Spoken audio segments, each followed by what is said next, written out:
Karena nanti ada orang-orang yang tidak sadar sesungguhnya doanya sudah dijawab, tapi dia tidak menyadari itu. Bahkan merasakan doanya kok nggak dijawab-jawab gitu. Padahal Allah sudah menjawabnya.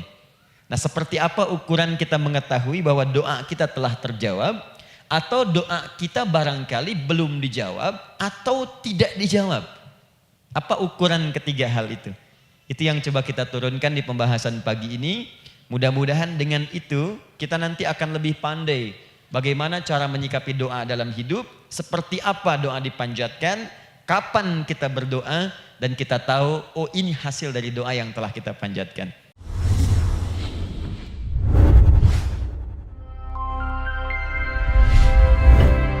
Alhamdulillahi Rabbil Alamin alladhi amarana bid-du'a faqala wa qala rabbukum ud'uni أستجب لكم فوعدنا بالإجابة فقال وإذا سألك عبادي عني فإني قريب أجيب دعوة الداعي إذا دعان والصلاة والسلام على رسول الله الذي وعدنا بالإجابة عندما ندعو إلى الله سبحانه وتعالى فقال من ضمن دعائه في أسماء الحسنى اقتداء من أصحابه صلى الله عليه وسلم أرأيت ماذا دعوت فقد دعوت بأسمائه الأعظم إذا دعي بها أجاب وإذا سئل بها أعطى اللهم صل وسلم وبارك على رسولك الكريم النبي الأمين وعلى آله وصحبه وأمته إلى يوم الدين أما بعد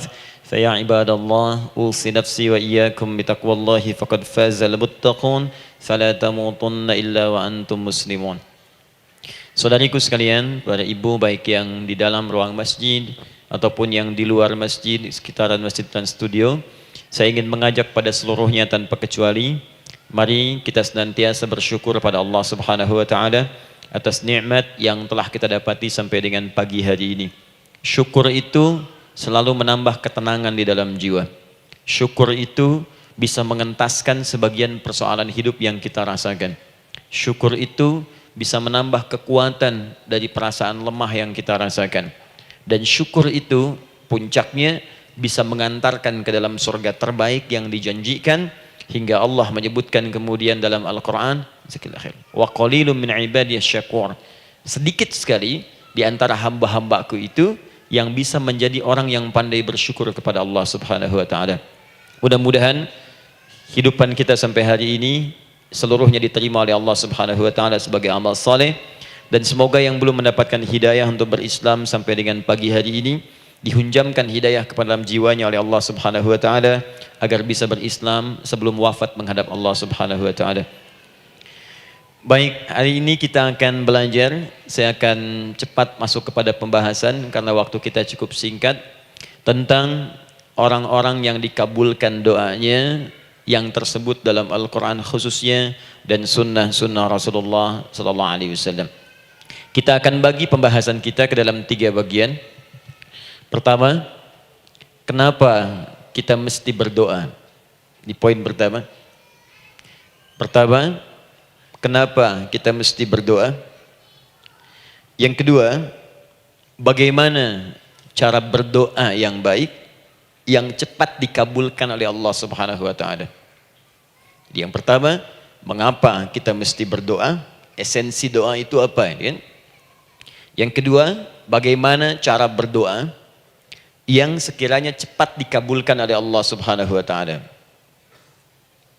Dan yang ketiga, kita akan melihat ukuran pengabulan doa.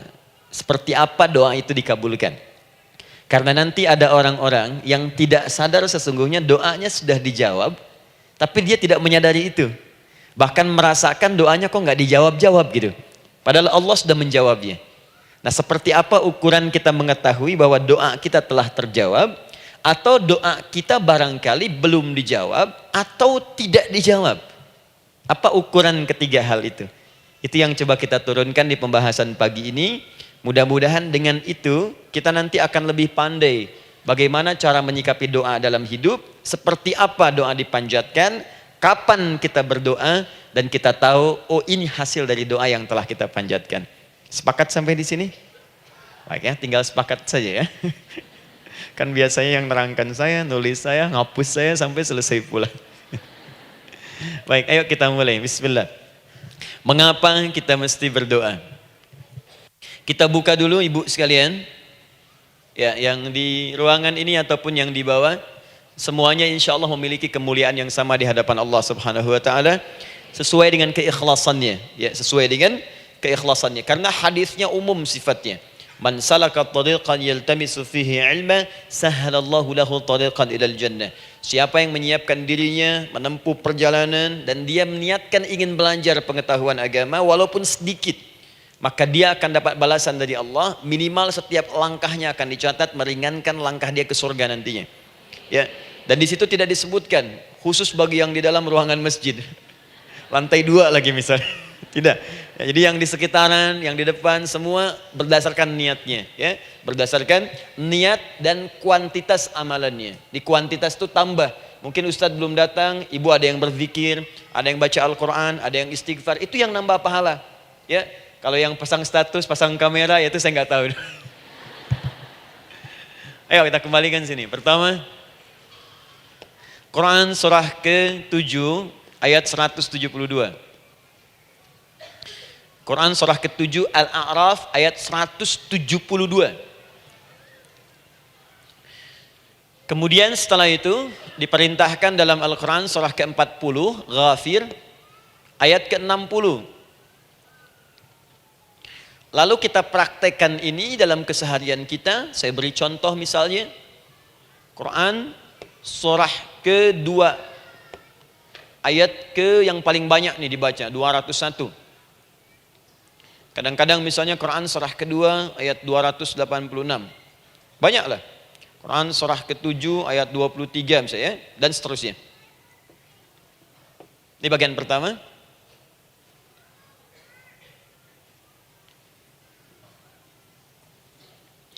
Bagian kedua, nanti kita akan belajar bagaimana cara berdoa yang baik yang dikabulkan. Kita ambil satu, Quran ke-2 ayat 186. Kemudian yang kedua, kita ambil contoh Quran surah ke-17 ayat 110. Kemudian yang ketiga, kita ambil contoh yang paling dahsyat di Al-Quran surah ke-3 ayat 38 sampai 39. Ada yang belum berdoa sudah dikabulkan. Masya Allah. Ini ada di Quran misalnya surah ke-3 ayat 31. Nanti turunan amalannya misal di Quran surah 51 ayat 15 sampai dengan 18. Saya bulati yang 18-nya. Bagian ketiganya nanti kita uraikan di bagian akhirnya.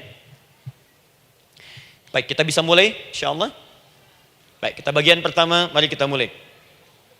Saya ingin berkisah sejenak dengan menyampaikan Quran surah ke-7 Al-A'raf ayat 172. Allah berfirman, A'udzubillahi minasyaitonirrajim, wa idz akhadha rabbuka min bani adama min zuhurihim dzurriyyatahum wa ashhadahum ala anfusihim alastu bi rabbikum qalu bala syahidna. Ada ayatnya? Baik ya, di Quran surah ke-7 Al-A'raf ayat 172. Wa idz akhadha rabbuka min bani Adam. Kata Allah, dan ingatlah, pahamilah, pelajarilah, dalamilah. Teman-teman sekalian, ingat kalimat idz itu, idz dalam Al-Quran termasuk dalam bahasa Arab, itu bukan sekedar mengingat. Idz itu bisa mengandung arti memahami dengan dalam. Menganalisis. Ya, memaknai itu idz. Jadi bukan sekedar mengingat. Bukankah ibu kalau mengingat sesuatu berusaha mendalaminya? Ya, kalau nggak percaya saya tanya begini. Coba ibu ingat kemarin jam 5 sore ada di mana? Bukankah sekarang sedang mendalami sesuatu? Sedang mencari memori jam 5 sore kemarin ada di mana? Setelah itu dihimpun jadi sesuatu lalu disampaikan dengan terstruktur, dengan rapi. Oh, kemarin saya ada di sini, di sini, di sini, mengerjakan ini. Itu idz dalam bahasa Arab. Kalau di Al-Quran ada kalimat idz. Itu berarti bukan sekedar kita diminta mengingat, tapi juga merenung, mendalami, memahami dengan dalam. Paham insyaallah? Baik, sekarang perhatikan. Nanti kalau ibu baca Al-Quran, maksud saya, ibu bisa menerjemahkan sendiri dan memahami dengan baik. Ya, misal kalimat idz pertama dalam Al-Quran misal ditemukan di Quran surah kedua ayat 30. Wa idz qala rabbuka lil malaikati inni ja'ilun fil ardi khalifah. Idz akan ditemukan. Nah, sekarang ayat tentang korelasinya dengan doa, kita buka Quran surah ke-7 tadi ayat 172. Wa idz akhadha rabbuk, dan pahami ya kata Allah, renungkan ya, maknai dengan dalam ketika Allah menyampaikan, membuat komitmen dengan semua anak cucu Adam tanpa kecuali. Semuanya. Ingat kalau ditemukan kalimat Bani Adam. Bani Adam disebutkan 7 kali dalam Al-Quran. Ya. Berapa kali? 7 kali. Kalimat Bani Adam. Bani Adam. Ini menunjuk pada semua keturunan anak cucu Adam sampai selesai kehidupan. Ya, dari Nabi Adam alaihissalam, kemudian pasangannya Sayyidah Hawa alaihissalam, kemudian keduanya mulai berumah tangga, melahirkan keturunan, diabadikan di Al-Quran surah keempat, ya, surah Ibu, ayat yang pertama. Ya ayyuhan nasu taqu rabbakumul ladzi khalaqakum min nafsin wahidah wa khalaqa minha zawjaha. Di situ kemudian ada Adam, zaujaha Hawa, ya. Wa batha minhuma rijalan katsiran wa nisaa. Dari situ turun keturunan laki-laki perempuan, laki-laki perempuan. Nanti menyebar, Bu, ya, menyebar. Ada yang ke Chicago, ada yang di Chicago, ada yang di Singaparna, ada yang di Singapura. Semua nyebar. Ya, di Sunda, dari Jawa sampai ke Sumatera, sampai Indonesia, sampai Nusantara, sampai Asia, Eropa, sedunia. Nanti penyebarannya disebutkan di Quran surah ke-49 ayat ke-13. Ya ayyuhan nasu inna khalaqnakum min dzakarin wa untha. Hai manusia, semua saya ciptakan ada 2 jenis. Kalau bukan laki-laki itu pasti perempuan. Jadi tidak ada yang ketiga. Ingat ya? Kalau bukan laki-laki siapa? Perempuan. Jadi tidak ada misalnya, maaf, laki-laki yang keperempuan-perempuanan, yang gerakannya melambai, ya, kata-katanya terlampau lembut misal, dan tidak ada pula perempuan yang perkasa, ya, terlampau kuat misalnya, melampaui batas-batas standarnya. Jadi kalau bukan laki-laki pasti perempuan. 2 saja. Jadi kalau misalnya masih ada yang bingung, tentukan dirinya, ya, dan lihat fitrahnya. Lihat fitrahnya. Baik, kemudian waja'alnakum syu'uban wa qabaila. Kami tempatkan kalian mungkin beda-beda tempat. Syu'ub, beda tempat. Ya, ada yang misalnya RT, RW, kecamatan, beda kampung, beda negara, sampai seluruh dunia.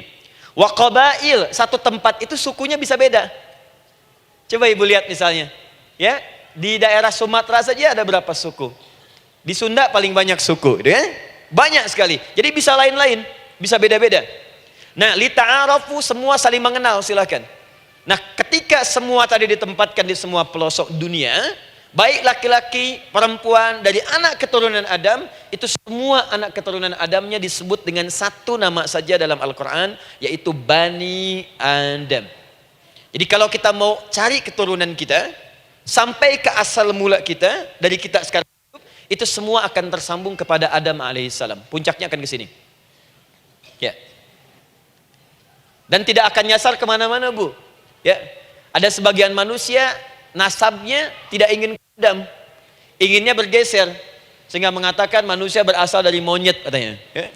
Ada yang berkata begitu. Ibu sampaikan saja kalau bapak dari monyet, silahkan saja, jangan ngajak-ngajak saya, gitu ya. Nah, jadi semua manusia itu pasti akan kembali ke sini, ya, ke Adam alaihissalam. Karena itu saya pernah sampaikan termasuk di sini di hadapan ibu semua, masih ingat? Mukjizat pertama Rasulullah sallallahu alaihi wasallam saat lahir ke muka bumi. Ingat, Nabi itu sebelum dilantik menjadi Rasul dalam usia 40 tahun, turun surah Al-Alaq, itu diberikan oleh Allah keistimewaan tanda-tanda kenabian. Apa di antara tandanya? Allah perjelas nasab keturunannya sampai Nabi Adam, padahal lahirnya itu ayahnya sudah wafat. Di lahir beliau ayahnya wafat tapi nasabnya diperjelas sampai Nabi Adam. Sehingga jelas, orang tidak bisa menyoal. Ini orang nggak jelas nih, ya. Kan suka ada begitu, Bu, ya. Tiba-tiba datang menerangkan sesuatu, siapa itu? Itu nggak jelas. Bahkan sekarang sering muncul statement, siapa sih ustadz itu? Itu ustadz nggak jelas. Ya. Nabi nggak bisa disoal karena semuanya jelas. Nasabnya jelas, keturunannya jelas, kemuliaannya jelas, ilmunya jelas. Jadi kalau orang mau menyoal nggak punya peluang. Siapa kamu Muhammad? Saya jelas keturunannya. Muhammad SAW bin Abdullah, bin Abdul Muttalib, bin Hashim, bin Abdul Manaf, bin Qusay, bin Murrah, bin Kilab, bin Ka'ab, bin Ghalib, bin Fihir, bin Malik, bin Nadar, bin Kinana, bin Khuzaimah, bin Mudrika, bin Ilyas, bin Nizar, bin Mudar, bin Ma'ad, bin Adnan, bin Addi, bin Adri, bin Muqawwam, bin Nagur, bin Tarih, bin Ya'rub, bin Yasjub, bin Nabit, bin Ismail AS, bin Ibrahim AS, bin Azar atau bin Nakhur, bin Abir, bin Kinan, bin Arfakhshad, bin Sam, bin Nuh AS, bin Mikhlail, Matushala, bin Kinan, bin Anwas, bin bin Adam alaihissalam. Coba ulangi. Jelas. Jelas. Jadi orang nggak bisa nyoal, itu mukjizat, ya. Keistimewaan pertama sebelum Allah kemudian angkat menjadi nabi dan rasul di usia 40 tahun. Jadi kalau ibu ditanya, kamu jelas enggak? Jelas. Apa binnya? Bin Bani Adam. Itu bocoran dari Al-Quran. Ya, kalau ditanya keturunan siapa kamu? Adam. Tahu dari mana? Allah yang nyampaikan langsung. Apa kata Allah? Bani Adam. Jelas, ya? Baik. Jadi ini kembali kepada Adam alaihissalam. Nah, semua anak cucu Adam yang saya garis bawahi, sejak mulai terlahir itu sudah ada komitmen dari Allah dengan anak cucu Adam ini sebelum terlahir ke dunia. Sejak dalam kandungan. Jadi kalau ibu belajar hadis, misal, dulu saya pernah amanahkan kalau ibu mau belajar dasar-dasar, cari kitabnya Imam An-Nawawi yang Al-Arba'in An-Nawawiyah, 42 hadis. Hadis keempat, ya, paling kiri sebelah atas di kitabnya. Dari Abdullah bin Mas'ud radhiyallahu taala anhu, ya. Qala Nabi sallallahu alaihi wasallam bahwa shadiqul masduq. Nabi SAW pernah menyampaikan sedangkan beliau orang benar dan dibenarkan. Kapan perjanjian ini dibuat? Dalam usia kandungan 4 bulan. Dalam kandungan. Inna ahadakum yujma'u fi batni ummihi. Setiap kalian yang akan terlahir dari anak cucu Adam, kecuali Adam, Bu, ya. Ingat, kecuali Adam, kecuali Hawa, karena ini asal mula manusia keduanya. Tapi keturunan Adam dan Hawa akan mengalami proses yang sama. Dikandung dulu ibundanya, kemudian terlahir. Adam tidak dikandung, ingat, Adam tidak ada bapak, Adam tidak ada ibu. Langsung diciptakan wujudnya oleh Allah Subhanahu wa taala dari bahan dasar yang sama dengan manusia. Ya, karena itu saya pernah ditanya, pernah berdialog, ya.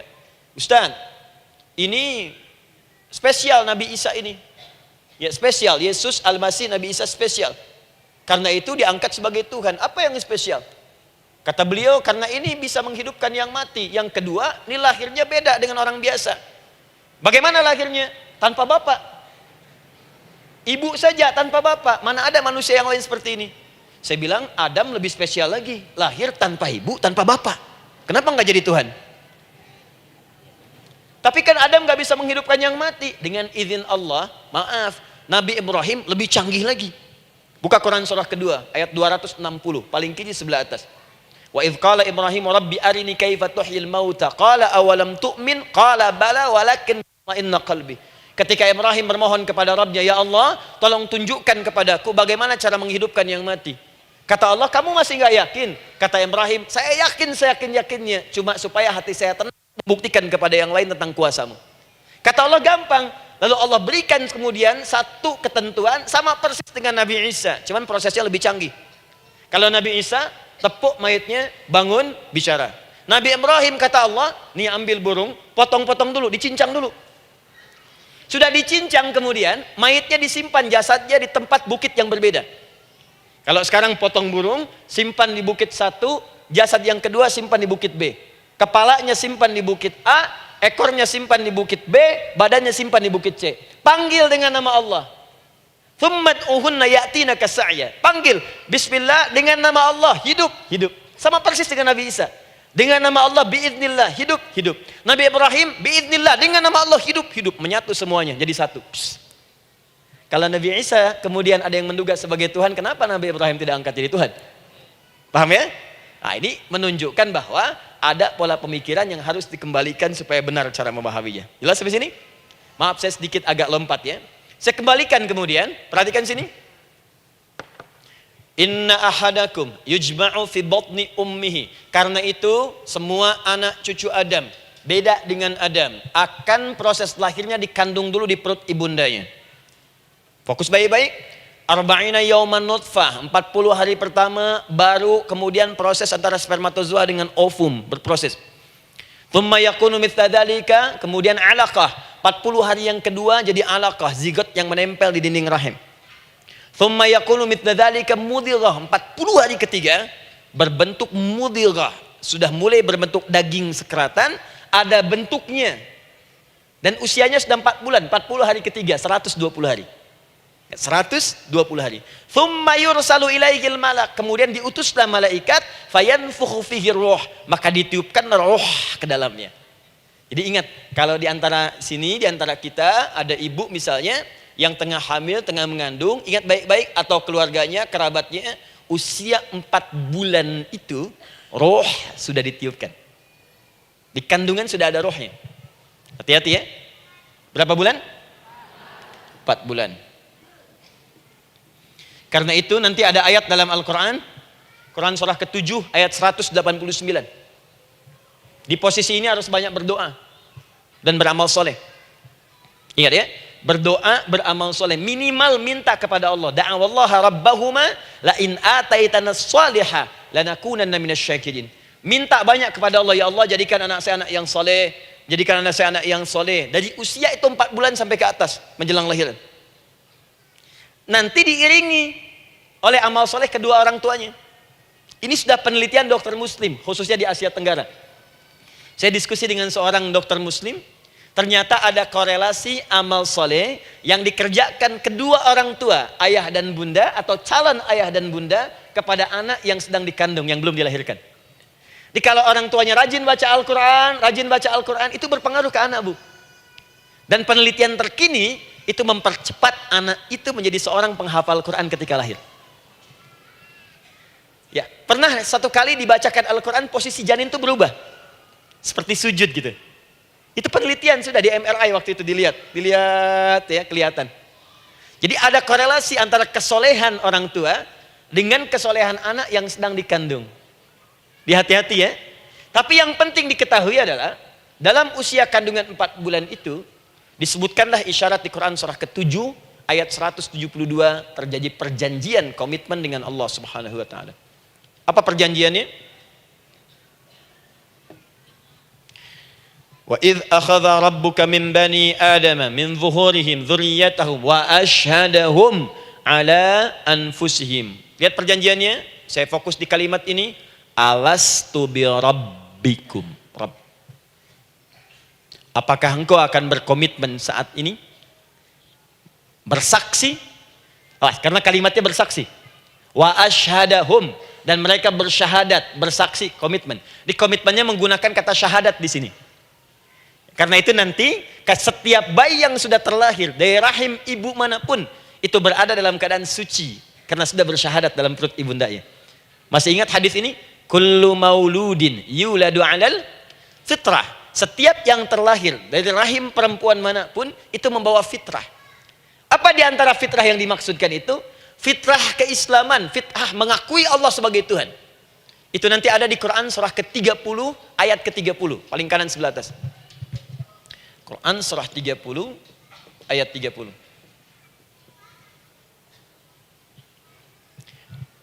Fa'aqim wajhaka lid-dini hanifa. Hei setiap manusia, fa'aqim wajhaka, hadapkan, pasrahkan, arahkan dirimu sepenuhnya. Lid-dini, pada ketentuan ad-din, hanifa, dengan lurus. Di setiap manusia itu punya fitrah untuk beragama. Punya kecenderungan untuk mencari Tuhan. Silakan ibu cek, manusia manapun yang pernah hidup, itu pasti akan mencari Tuhan. Silakan. Karena itu Allah beri jalan, begini cara mencarinya. Fitratallahi allati fataran nasa 'alaiha, itulah fitrah manusia yang telah Allah berikan pada dirinya bahkan sebelum dia terlahir. Di antara fitrah manusia ada kecenderungan untuk mencari Tuhan. Ada kecenderungan untuk mendekat kepada Allah. Bahasa Qur'annya din lidini hanifa. Apa itu din? Itulah Islam. Quran surah ketiga ayat 19. Inna dina indallahil Islam. Karena itu silakan cek, semua orang itu pasti akan mencari Tuhan. Setiap manusia. Ada yang melihat kayaknya ada di hewan, kayaknya ada di pohon, kayaknya ada di alam, kayaknya ada di patung, kayaknya ada di... Mencari dia. Terus Allah beri jalan. Kalau kamu ingin mencari yang benar, din yang dimaksud Islam, diberikanlah tuntunan dalam Islam. Jelas sampai sini? Baik. Karena itulah kemudian setiap bayi yang terlahir itu disebut oleh Nabi dia suci, dia bersih karena telah membawa risalah Islam dalam dirinya. Hanya sayang nanti fa'abawahu yuhawidanihi au yunassaranihi au yumajjisanihi. Lingkungan nanti akan merubah dia keluar dari fitrahnya.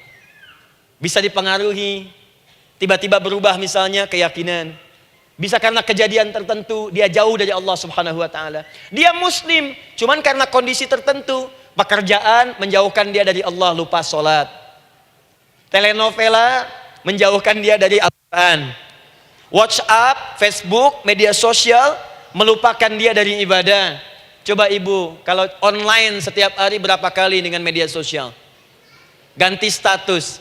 Online dengan Allah berapa kali dalam sehari? Coba hitung. Online dengan Allah yang paling maksimal kan sholat fardu 5 kali. Kalau 1 kali 5 menit kali 5 cuma 25 menit. 25 menit online dengan Allah. Berapa menit online dengan media sosial yang tidak nyata? Dan cita-cita masuk surga. Ayo sini. Nah, saya belum selesai. Jadi yang pertama, dalam perjanjian 4 bulan ini, pertama ada komitmen bersyahadat menuhankan Allah. Tapi yang kedua, ini yang dahsyat. Perhatikan kalimatnya, fokus. Saat Allah memperkenalkan dirinya, dalam kandungan kita, usia 4 bulan itu, dengan nama apa Allah memperkenalkan dirinya? Coba lihat ayatnya. Alastu bi rabbikum, dengan nama Rabb. Wa idh akhadha rabbuka min bani Adama dzurriyyatahum. Awas, wa ashhadahum ala anfusihim. Alastu bi rabbikum, dengan nama Rabb. Nah, ibu sekalian, kata Rabb ini itu berasal dari kata ar-rububiyah. Ar-rububiyah yang berarti sifat merawat, memberikan semua kebutuhan. Saya ulang ya. Merawat, memberikan semua kebutuhan. Sudah? Menyayangi, memaafkan, mengasihi, mengampuni. Masya Allah. Merawat, memenuhi sebuah kebutuhan, menyayangi, memaafkan, mengampuni. Jadi semua hal yang terkait dengan perhatian ada pada kalimat Rabb. Sifatnya disebut dengan rububiyah. Zat yang memperhatikannya disebut dengan Rabb, namanya Rabbun. Baik. Pelan-pelan. Nah, seakan-akan Allah ingin berkata begini, hei, engkau buat perjanjian dengan saya sekarang. Engkau bersaksi, saya sebagai Tuhan, siap bersaksi, menuhankan saya. Nanti ketika kamu lahir, apapun yang kamu butuhkan dalam kehidupan, aku akan berikan. Kamu akan saya rawat, kalau sakit, kamu saya sembuhkan. Minta sesuatu yang kamu butuhkan, saya akan berikan. Kamu butuh sesuatu, saya akan hadir. Kamu salah minta maaf, saya maafkan. Kamu dosa minta ampun istighfar, saya ampuni. Kamu ingin sesuatu yang lebih baik, saya berikan. Pokoknya semua yang kamu inginkan selama engkau butuhkan itu baik, aku berikan. Kira-kira, maaf Bu ya, maaf sekali. Kalau ada yang nawarkan pada ibu, mau nggak ikut saya? Nanti sebuah kebutuhannya saya berikan. Kalau sakit saya berikan jaminan kesembuhannya. Kalau butuh sesuatu saya berikan. Kalau ingin ini itu selama butuh saya sampaikan. Kira-kira ibu nolak atau ikut? Baik. Ikutnya mikir dulu atau tidak? Tidak. Jangankan yang tinggi-tinggi Bu ya, suami aja nawarkan, "Mah, mau nggak ikut papa? Papa nanti kasih handphone S10. Sama gelang nggak Pak? Ikut ya. Dan tanpa pikir. Dalam bahasa Arab, sesuatu yang disetujui tanpa difikirkan lagi, itu disebut bala namanya. Bala, sekali saja. Sekali, ya, tidak dua kali. Tidak ditambah, tidak dikurangi. Ingat, kalau Allah sudah sampaikan kalimat, jangan tambah, jangan kurangi. Ya. Bala, tidak ditambah nga, tidak disebutkan dua kali. Bala. Ya. Bala itu artinya siap. Ya. Tanpa pikir. Karena memang nggak ada yang dipikirkan lagi. Apa yang mau dipikirkan? Semua kebutuhan dikasih. Semua keinginan dikabulkan sepanjang baik. Kalau sakit ada jaminan disembuhkan, dikasihi, disayangi, salah dimaafkan. Ya, kalau dosa diampuni, apalagi yang kurang, nggak ada aib, nggak ada yang kurang, sempurna semua. Kita katakan bala tanpa fikir. Karena itu, perhatikan, setiap kita kemudian, ibu sekalian, datang terlahir ke bumi, mengalami kehidupan, fitrah kita setiap mendapatkan kebutuhan, kita akan menyebut nama Allah Subhanahu wa taala dengan nama yang telah dijanjikan itu. Silakan ibu cek. Bukankah ibu ketika ada kesulitan memohon kepadanya? Ya Allah, tolong sembuhkan ya Allah. Ya Allah, lancarkan ya Allah. Ya Allah, sukseskan suami saya. Ya Allah, tenangkan kehidupan rumah tangga kami. Ya Allah, anugerahkan solusi. Ya Allah, sembuhkan ibu saya. Semua minta kan? Dan dahsyatnya, ketika ibu memohon kepada Allah itu, ibu gunakan kalimat yang telah disepakati ketika Allah sampaikan kepada kita. Rabb, Rabb, Rabb. Perhatikan, kalau ibu berdoa, doa apa paling favorit? Rabbana atina fid dunya hasanah. Fil akhirati hasanah. Wa qina. Doa apa itu? Sapu jagat. Bu bayangkan, Nabi aja nggak tahu tuh istilah itu sapu jagat. Ibu tahu? Wah, Masya Allah, Indonesia kreatif. Luar biasa. Ada doa sapu jagat, nggak ada doa sapu nggak ada jagatnya, ada doa jagat nggak ada sapunya. Wah, pokoknya luar biasa lah. Ya. Ya, lihat, bukankah kalimatnya dibuka dengan Rabb? Rabbana atina fid dunya sana. Rabbana zalamna anfusana wa illam taghfir lana wa tarhamna lanakunanna minal. La yukallifullahu nafsan illa laha ma kasabat wa 'alaiha mak. Perhatikan, Rabbana la innasina Rabbana Rabb. Ini ayatnya. Sapu jagat Quran surah 2 ayat 201. La yukallifullahu Quran surah 2 ayat 286. Rabbana zalamna Quran surah 7 ayat 23. Yang ingin saya sampaikan, setiap kita butuh sesuatu, kita menyebut namanya dengan kalimat Rabb. Kenapa kita katakan Rabb? Karena Allah sendiri menyebutkan dengan kalimat Rabb. Alastu bi rabbikum, saya nanti adalah Tuhan yang akan memperhatikan kalian, menyayangi kalian. Saya Tuhan yang akan merawat kalian, memberikan semua kebutuhan. Makanya ibu tuh kalau ada persoalan nagih seakan-akan ke Allah. Ya Allah, kan engkau yang berjanji kepada saya. Engkau yang berjanji, engkau yang menepati ya Allah, karena engkau Tuhan. Kalau manusia, dia berjanji, dia yang mengingkari.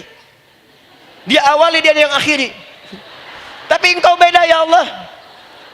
Kenapa? Engkau berjanji, engkau yang menepati. Quran surah ketiga ayat 9. Innallaha la yukhliful mi'ad. Engkau yang berjanji, engkau yang menepati. Engkaulah awal dan akhir dari semua hal. Engkau mengatakan saya Rabb yang akan memberikan semua kebutuhan. Sekarang saya butuh ya Allah. Engkau berjanji akan menyembuhkan. Sekarang saya sakit ya Allah. Engkau berjanji akan memberi solusi. Sekarang saya sedang punya masalah ya Allah. Engkau berjanji akan memberikan kesuksesan. Sekarang saya sedang menapaki itu ya Allah. Makanya ibu sebutkan kalimat Rabb, Rabb, Rabb, Rabb. Jadi sesungguhnya doa itu adalah fitrah dari setiap manusia. Karena mulai dibangun komitmen sebelum dia dilahirkan ke muka bumi. Jadi kalau kita bicara tentang doa, doa itu fitrah kehidupan bagi setiap manusia. Hidup. sekaligus penanda komitmen yang membedakan antara Khalik dengan makhluk, hamba dengan Allah, manusia dengan Tuhan. Kan Allah katakan, saya Rabb ya, saya yang ngasih, saya yang Tuhan. Berarti kita yang makhluk kan? Kita yang butuh kan? Allah yang memberi, kita yang butuh. Untuk membedakan mana yang butuh, mana yang ngasih, maka pembedanya adalah doa. Jadi kalau ada manusia yang nggak pernah doa selama hidup, itu tandanya ada yang salah dengan kehidupannya. Karena seakan-akan dia nggak butuh Tuhan. Sebab perbedaan manusia dengan Tuhan itu sebelum lahir, salah satunya ditunjukkan dengan sifat butuh kita kepada Allah. Makanya sekaya-kayanya orang itu pasti berdoa. Manusia paling kaya di muka bumi pun kalau besoknya mau ada pekerjaan atau proyek, dia berdoa dulu tuh. Ya Tuhan, tolong lancarkan proyek ini. Butuh. Pejabat setinggi-tingginya, kalau sudah mau mulai kemudian ada pemilihan, kalau mulai ada kebijakan, kalau mulai ada apapun berdoa juga. Itu tandanya butuh. Butuh. Di setiap manusia itu pasti butuh dengan Allah. Karena itu kalau ada manusia yang gak pernah berdoa selama hidupnya, itu langsung mendapatkan kecaman dari Allah dan dijamin akan masuk neraka yang paling dalam. Karena seakan-akan dia sudah gak butuh dengan Allah. Saya ulang ya, saya ulang. Doa itu fitrah hidup manusia yang sekaligus menunjukkan statusnya sebagai hamba. Jadi kalau ibu update status di media sosial, mulai sekarang tuliskan hamba. Hamba. Sudah. Mau sifatnya apapun tetap hamba. Ya, mau pejabat, mau orang kaya, mau cukup, mau macam-macam, mau ustadz, mau syekh, mau habib, tetap ujungnya hamba. Dan butuh penghambaan itu diwujudkan dalam bentuk doa. Muncullah Quran surah ke-40 ayat ke-60. Wa qala rabbukum, Rabb, selalu Rabb. Wa qala rabbukum ud'uni astajib lakum. Innal ladzina yastakbiruna an ibadati, awas, sayadkhuluna jahannama dakhirin. Allahu akbar. Dan Rabbmu berfirman, mengingatkan kembali kepada kalian semua, hei hamba-hambanya. Kalau ada kebutuhan, kalau ada masalah, kalau ada permintaan, kata Allah, ayo doa sama saya. Minta. Kan kita sudah bikin perjanjian. Makanya Allah katakan, kalau punya masalah, Bu, berdoa. Bukan mengeluh. Kalau punya persoalan, Bu, berdoa. Bukan bikin status. Rasanya aku tidak sanggup. Ditulis di Facebook. Apain? Terus kalimat Allahnya pun jelas. Minta kepadaku, bukan mengeluhkannya. Kamu tidak seperti yang aku kira. Nungguin komen. Sambil masak, celing ada satu. Ece kunaon. Makin meluas masalah. Untuk abi mas sabar. Sudah. Paham ya? Jadi ini kaidah hidup yang pertama. Sebetulnya sederhana, cuman jarang digunakan gitu. Sederhana, cuman jarang dipakai. Kata Allah kan, kamu doa itu, saya kasih ketenangan. Jadi Bu, gini, doa itu manfaatnya, walaupun solusi belum datang, tapi hati tenang. Tenang. Jadi kalau mau curhat-curhat sama Allah, sampaikan, minta, mohon, berikan. Minimal tenang. Saya kasih rahasia ya. Ini di antara kita saja nih. Lihat sini. Saya hapus dulu deh. Bismillah. Masya Allah. Mau ngapus sendiri, nulis sendiri, penghapus, lari sendiri.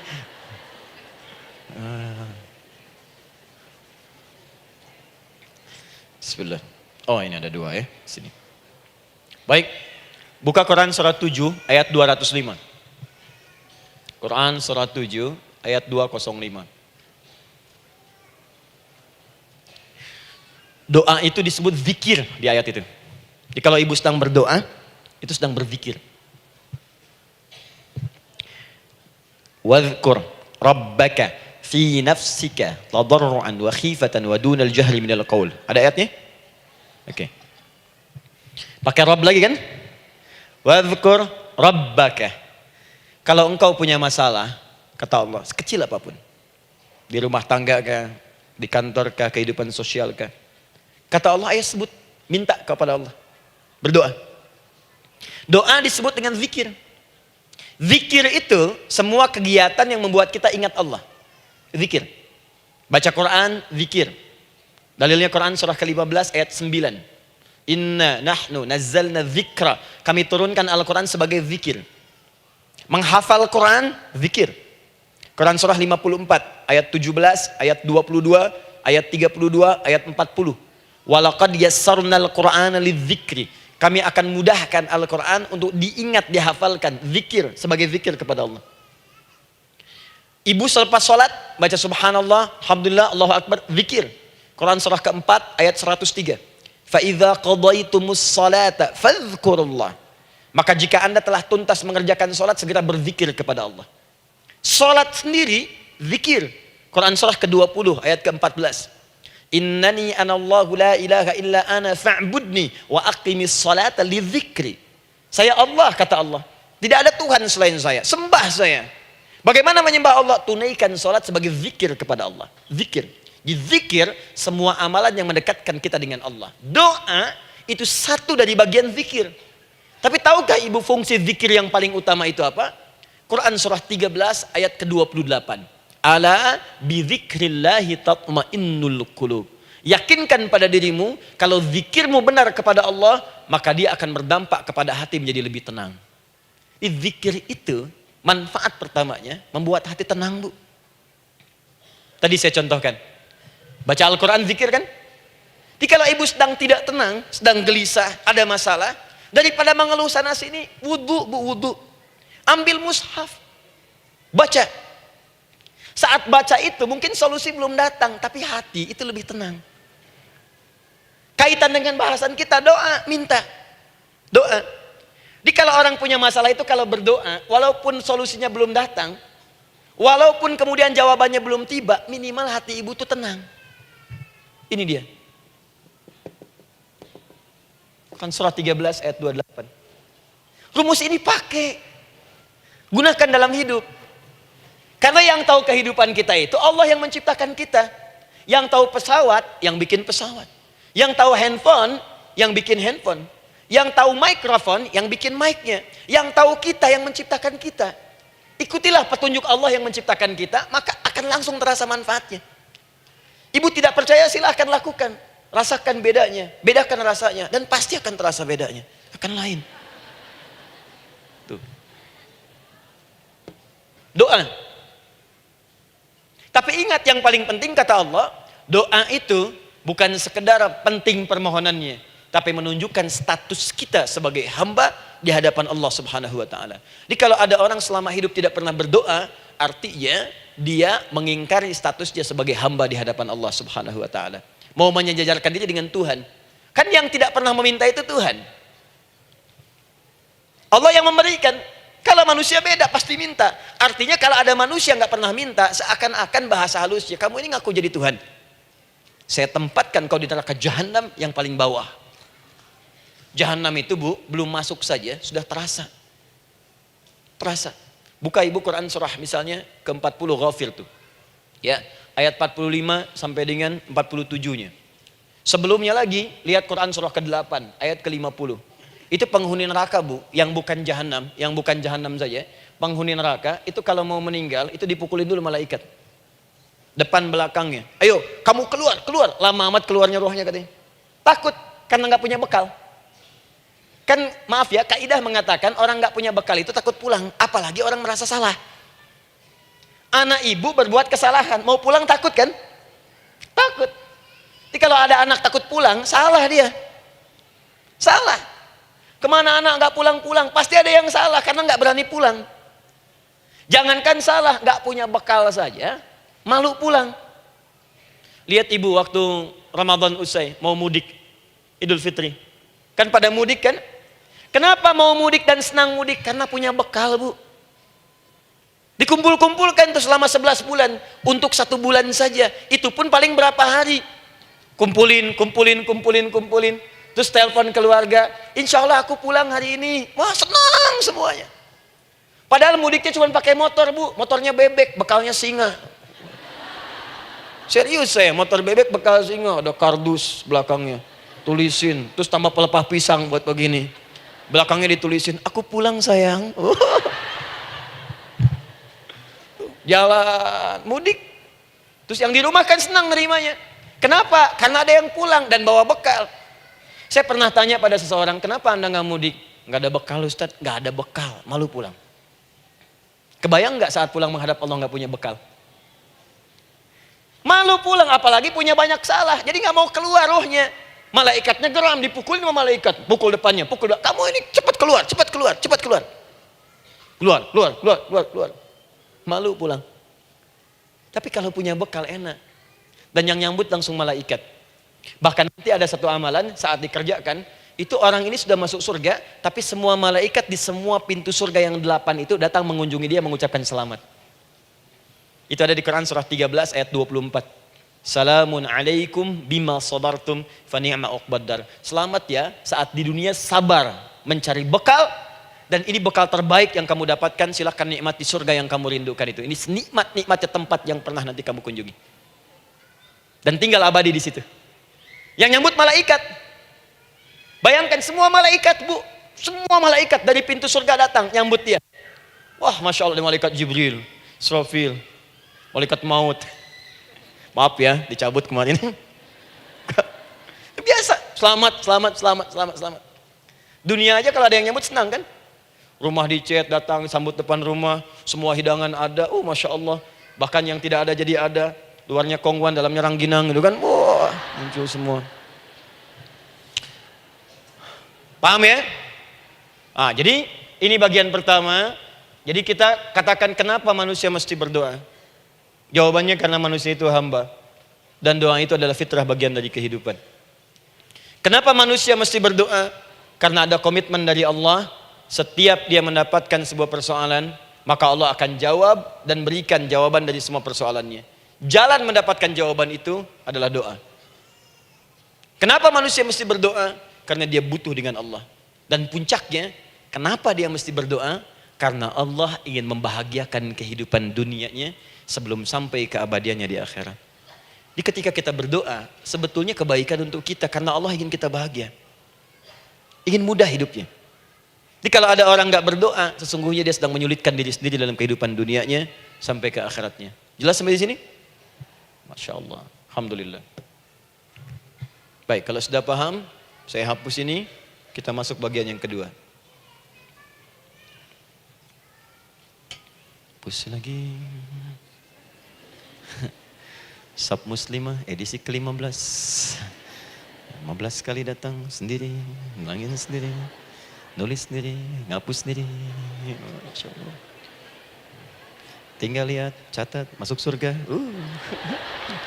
Masya Allah. Alhamdulillah. Baik. Baik. Sudah? Alhamdulillah. Saya ingin setiap pembahasan kita dipahami ya. Saya tidak menyukai kalau datang melihat tapi nggak paham gitu. Ya, dengar tapi nggak paham. Saya tidak ingin satupun keluar dari sini kecuali paham. Ya. Ibu paham? Paham Ustaz. Pada pamit ya, silahkan. Apa yang ibu pahami? Doa. Ya. Dah. Nah, sekarang masuk bagian kedua. Bismillah. Kalau sudah mengerti yang tadi, persoalannya adalah bagaimana cara kita memohon kepada Allah. Itu dia. Bagaimana cara kita meminta? Kata Allah, kamu kalau punya masalah minta. Ya Allah, caranya bagaimana?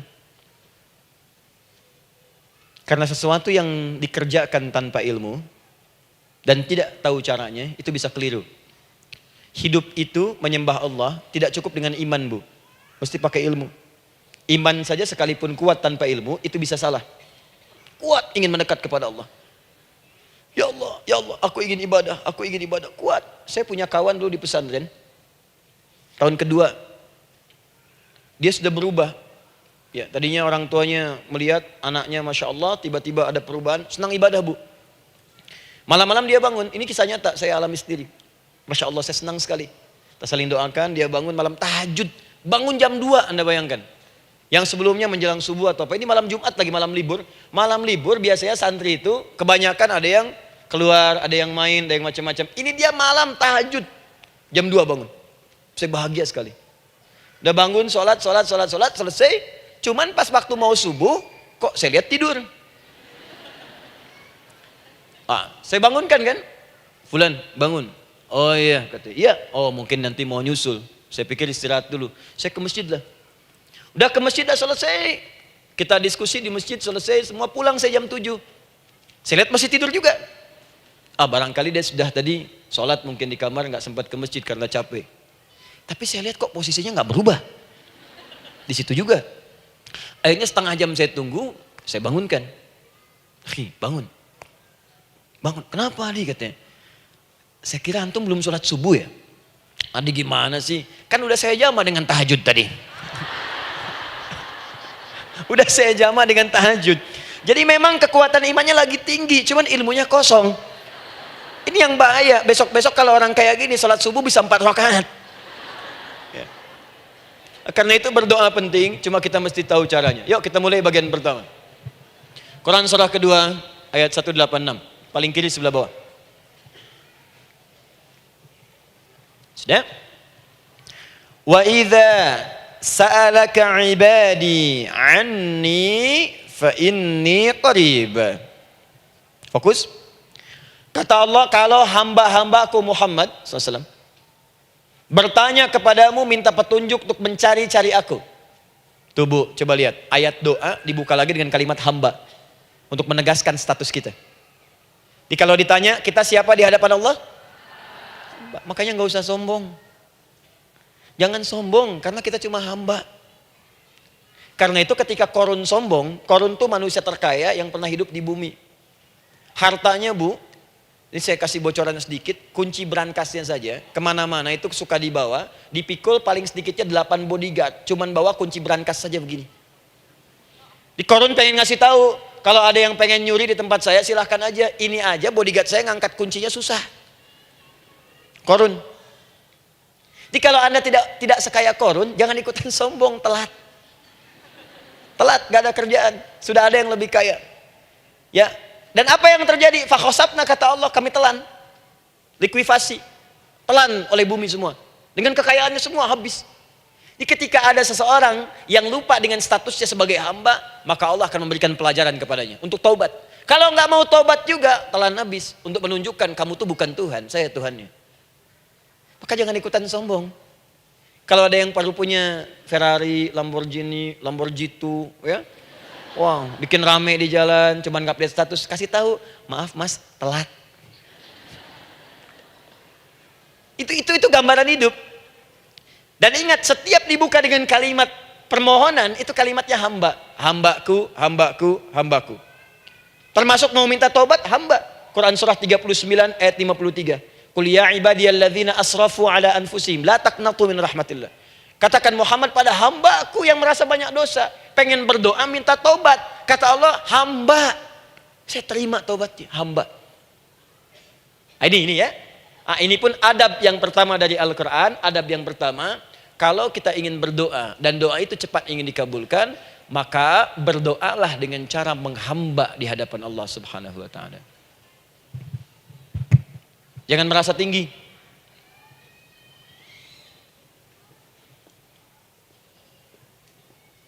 Saya turunkan caranya. Bagaimana cara menghamba itu dengan cara yang baik? Fokus. Wa idza sa'alaka 'ibadi 'anni, Muhammad SAW, jika ada hamba-hambaku bertanya padamu tentangku, ingin mencari-cari aku. Masya Allah, ibu maaf ya, biasanya kan kalau orang mencari Allah, ingin mendekat kepada Allah, entah itu datang ke masjid, bangun malam, biasanya motifnya cuma 2. 1, ada kebutuhan, pengen berdoa, terus dekat sama Allah. Besok mau arisan, malamnya tahajud. Anak mau ujian, baru puasa, kan? Suami ada proyek, baru baca Quran, kan? Terus itu biasa itu, biasa. Jadi fitrah bu. Tumben jeng tahajud, fitrah. Itu biasa itu. Ya. Yang kedua, taubat dari maksiat. Taubat. Seorang taubat ke masjid, bangun malam, doa, itu biasa. Jadi kalau ada seperti itu tandanya kita hamba normal manusia. Fa inni qarib, kata Allah, katakan Muhammad SAW, katakan kepadanya, janganlah mencari, aku dekat. Dekat, jangan mencari, aku dekat. Jadi Bu, ketika kita butuh Allah, langsung jawab oleh Allah. Kamu mau apa? Aku dekat. Itu secara psikologi memberikan ketenangan yang paling dalam. Saya belum datang di sini sampai jam 8. Ibu tanya panitia, ustadznya mana sih? Ukti, ustadznya mana? Jawaban pertama misalnya, ini belum jelas nih ustadznya. Gak ada kabar. Yang kedua mengatakan, tenang saja, ustadz sudah dekat. Maka yang kedua itu lebih menenangkan kepada kita. Ketika ibu mencari, ya Allah, saya sedang ada masalah, langsung dijawab oleh Allah. Tenang, aku dekat denganmu. Mau minta apa? Itu Bu, jadi kalau ibu sedang punya persoalan, psikologi Al-Quran mengatakan, langsung rasakan Allah itu bersama kita, dekat, menunggu kita mau minta apa. Ibu punya masalah dengan suami, ingin mengadu. Lu kata Allah, saya dekat, kamu kenapa? Ada masalah apa? Ayo minta, ayo cerita. Mohon. Ibu punya masalah dengan anak. Ibu punya masalah dengan tetangga, di pekerjaan, kehidupan sosial. Kata Allah, saya dekat. Nah, perasaan itu hadirkan dalam jiwa kita. Ini sekarang jarang didapatkan. Jadi kalau ada masalah itu, hal pertama yang dilakukan itu belum ingat Allah itu masalahnya. Di kebanyakan manusia itu kalau punya masalah, selalu ingin yang pertama itu solusinya. Bukan Allahnya. Kan pemilik solusinya Allah. Jadi kalau kita ingat pada yang memiliki, maka apapun yang kita minta akan diberikan. Bahkan ada orang yang saking ingatnya dengan Allah, sebelum minta sudah dikabulkan. Itu yang dahsyat. Nah, sekarang setelah kita paham tentang kedekatan ini, kemudian kita praktekkan. Jadi Bu, ya maaf ya, ketika ibu punya masalah apapun, yang pertama diingat Allah. Allah, Engkau telah berjanji, Engkau pasti akan tepati. Ya Allah, sekarang aku ada persoalan. Nah, sekarang teruskan ayatnya. Ujibu da'watad da'i idza da'an. Ujiba.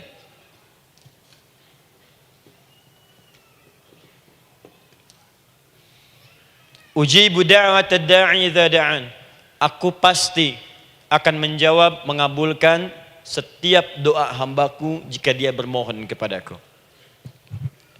Saya ingin ajarkan sedikit di gramatikal bahasa Arab. Ujib itu disebut dengan fi'il mudhari namanya. Saya kasih rumus cepat Bu ya. Insya Allah kalau ibu fokus dengan rumus ini, ibu nanti bisa memahami Al-Quran dengan baik. Saya kasih satu kalimat, hafalkan baik-baik. Ini gampang kok. Anita. Ya, Anita. Sudah? Anita. Baik.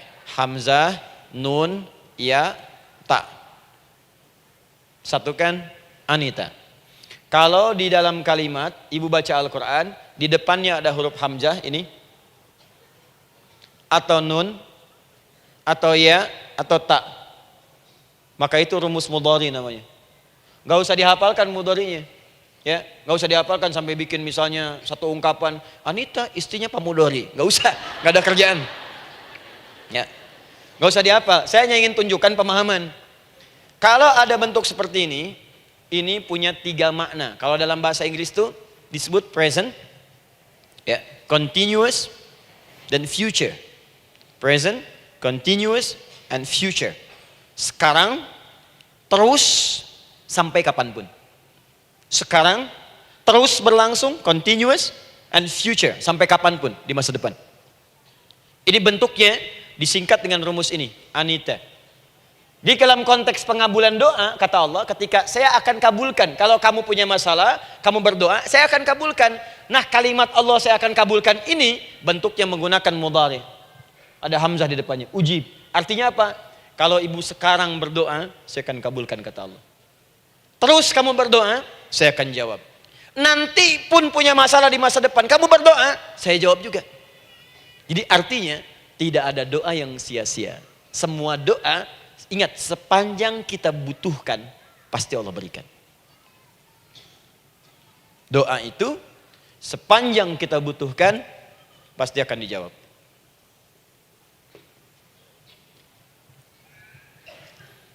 Nanti kapan dijawabnya, seperti apa jawabannya, nanti bagian ketiga. Kadang-kadang minta sekarang, dijawabnya nanti. Minta sekarang, dijawab sekarang. Ada yang mintanya A, dijawabnya B. Itu yang paling dahsyat. Ya. Jadi kalau saya tanya, kalau kita berdoa, dijawab tidak oleh Allah? Ya. Itu janji Allah. Setiap orang berdoa, pasti dijawab. Nah, hanya persoalannya, seperti apa doa yang cepat dijawab itu? Apakah semua doa langsung dijawab seketika? Akankah mendapat jaminan langsung dijawab? Ternyata kalimat dijawab ini diikat dengan syarat ketentuan berlaku. Apa di antara syarat dan ketentuannya ini? Teruskan ayatnya. Falyastajibuli. Syarat pertama. Kalau doamu ingin cepat aku jawab, falyastajibuli. Maka engkau pun harus cepat merespon setiap seruanku. Jawab seruanku dengan cepat. Doa ingin dijawab oleh Allah. Maka kata Allah, kamu pun harus menjawab setiap seruanku. Jawab seruan Allah.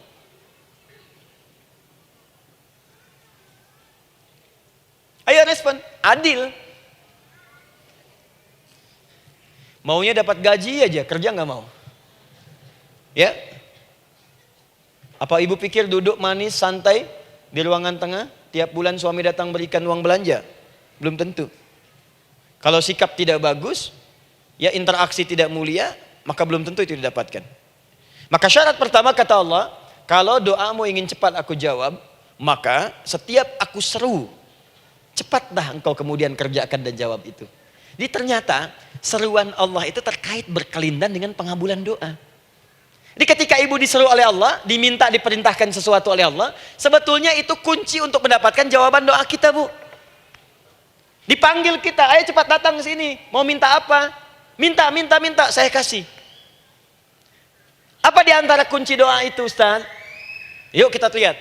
Adalah jawaban dari seruan Allah. Apa di antara seruan Allah itu? Saya beri contoh satu misalnya. Allah perintahkan kita untuk sholat. Bahkan diseru, diingatkan 5 kali dalam sehari. Sholat. Bukankah kita diseru, Bu? Dipanggil 5 kali sehari untuk sholat? Allahu Akbar, Allahu Akbar. Ya? Diingatkan kan? Ayo ingat Allah, ingat Allah, ingat Allah, ingat Allah. Allah Maha Agung, Maha Besar semuanya. Dan seterusnya. Perhatikan baik-baik. Apa tujuan Allah menyeru kita dalam sholat? Ternyata bukan ingin memberikan beban ruku dan sujud. Bukan sujudnya yang penting. Karena semua makhluk tidak sujud pun tidak akan menurunkan status Allah sebagai Tuhan. Allah tetap Allah, gak ada ruginya. Yang rugi kita.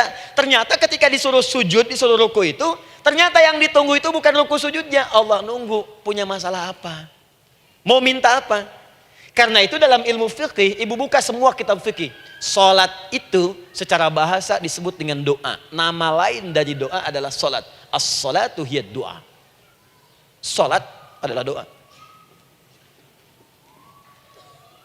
Karena itu semua bacaan dalam salat doa semua.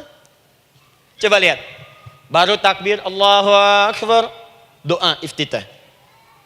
Al-Fatihah doa, Bu, jangan dikira Al-Fatihah enggak ada doanya. Nih, nanti saya berikan cepat ya. Ini highlight dulu. Highlight dulu.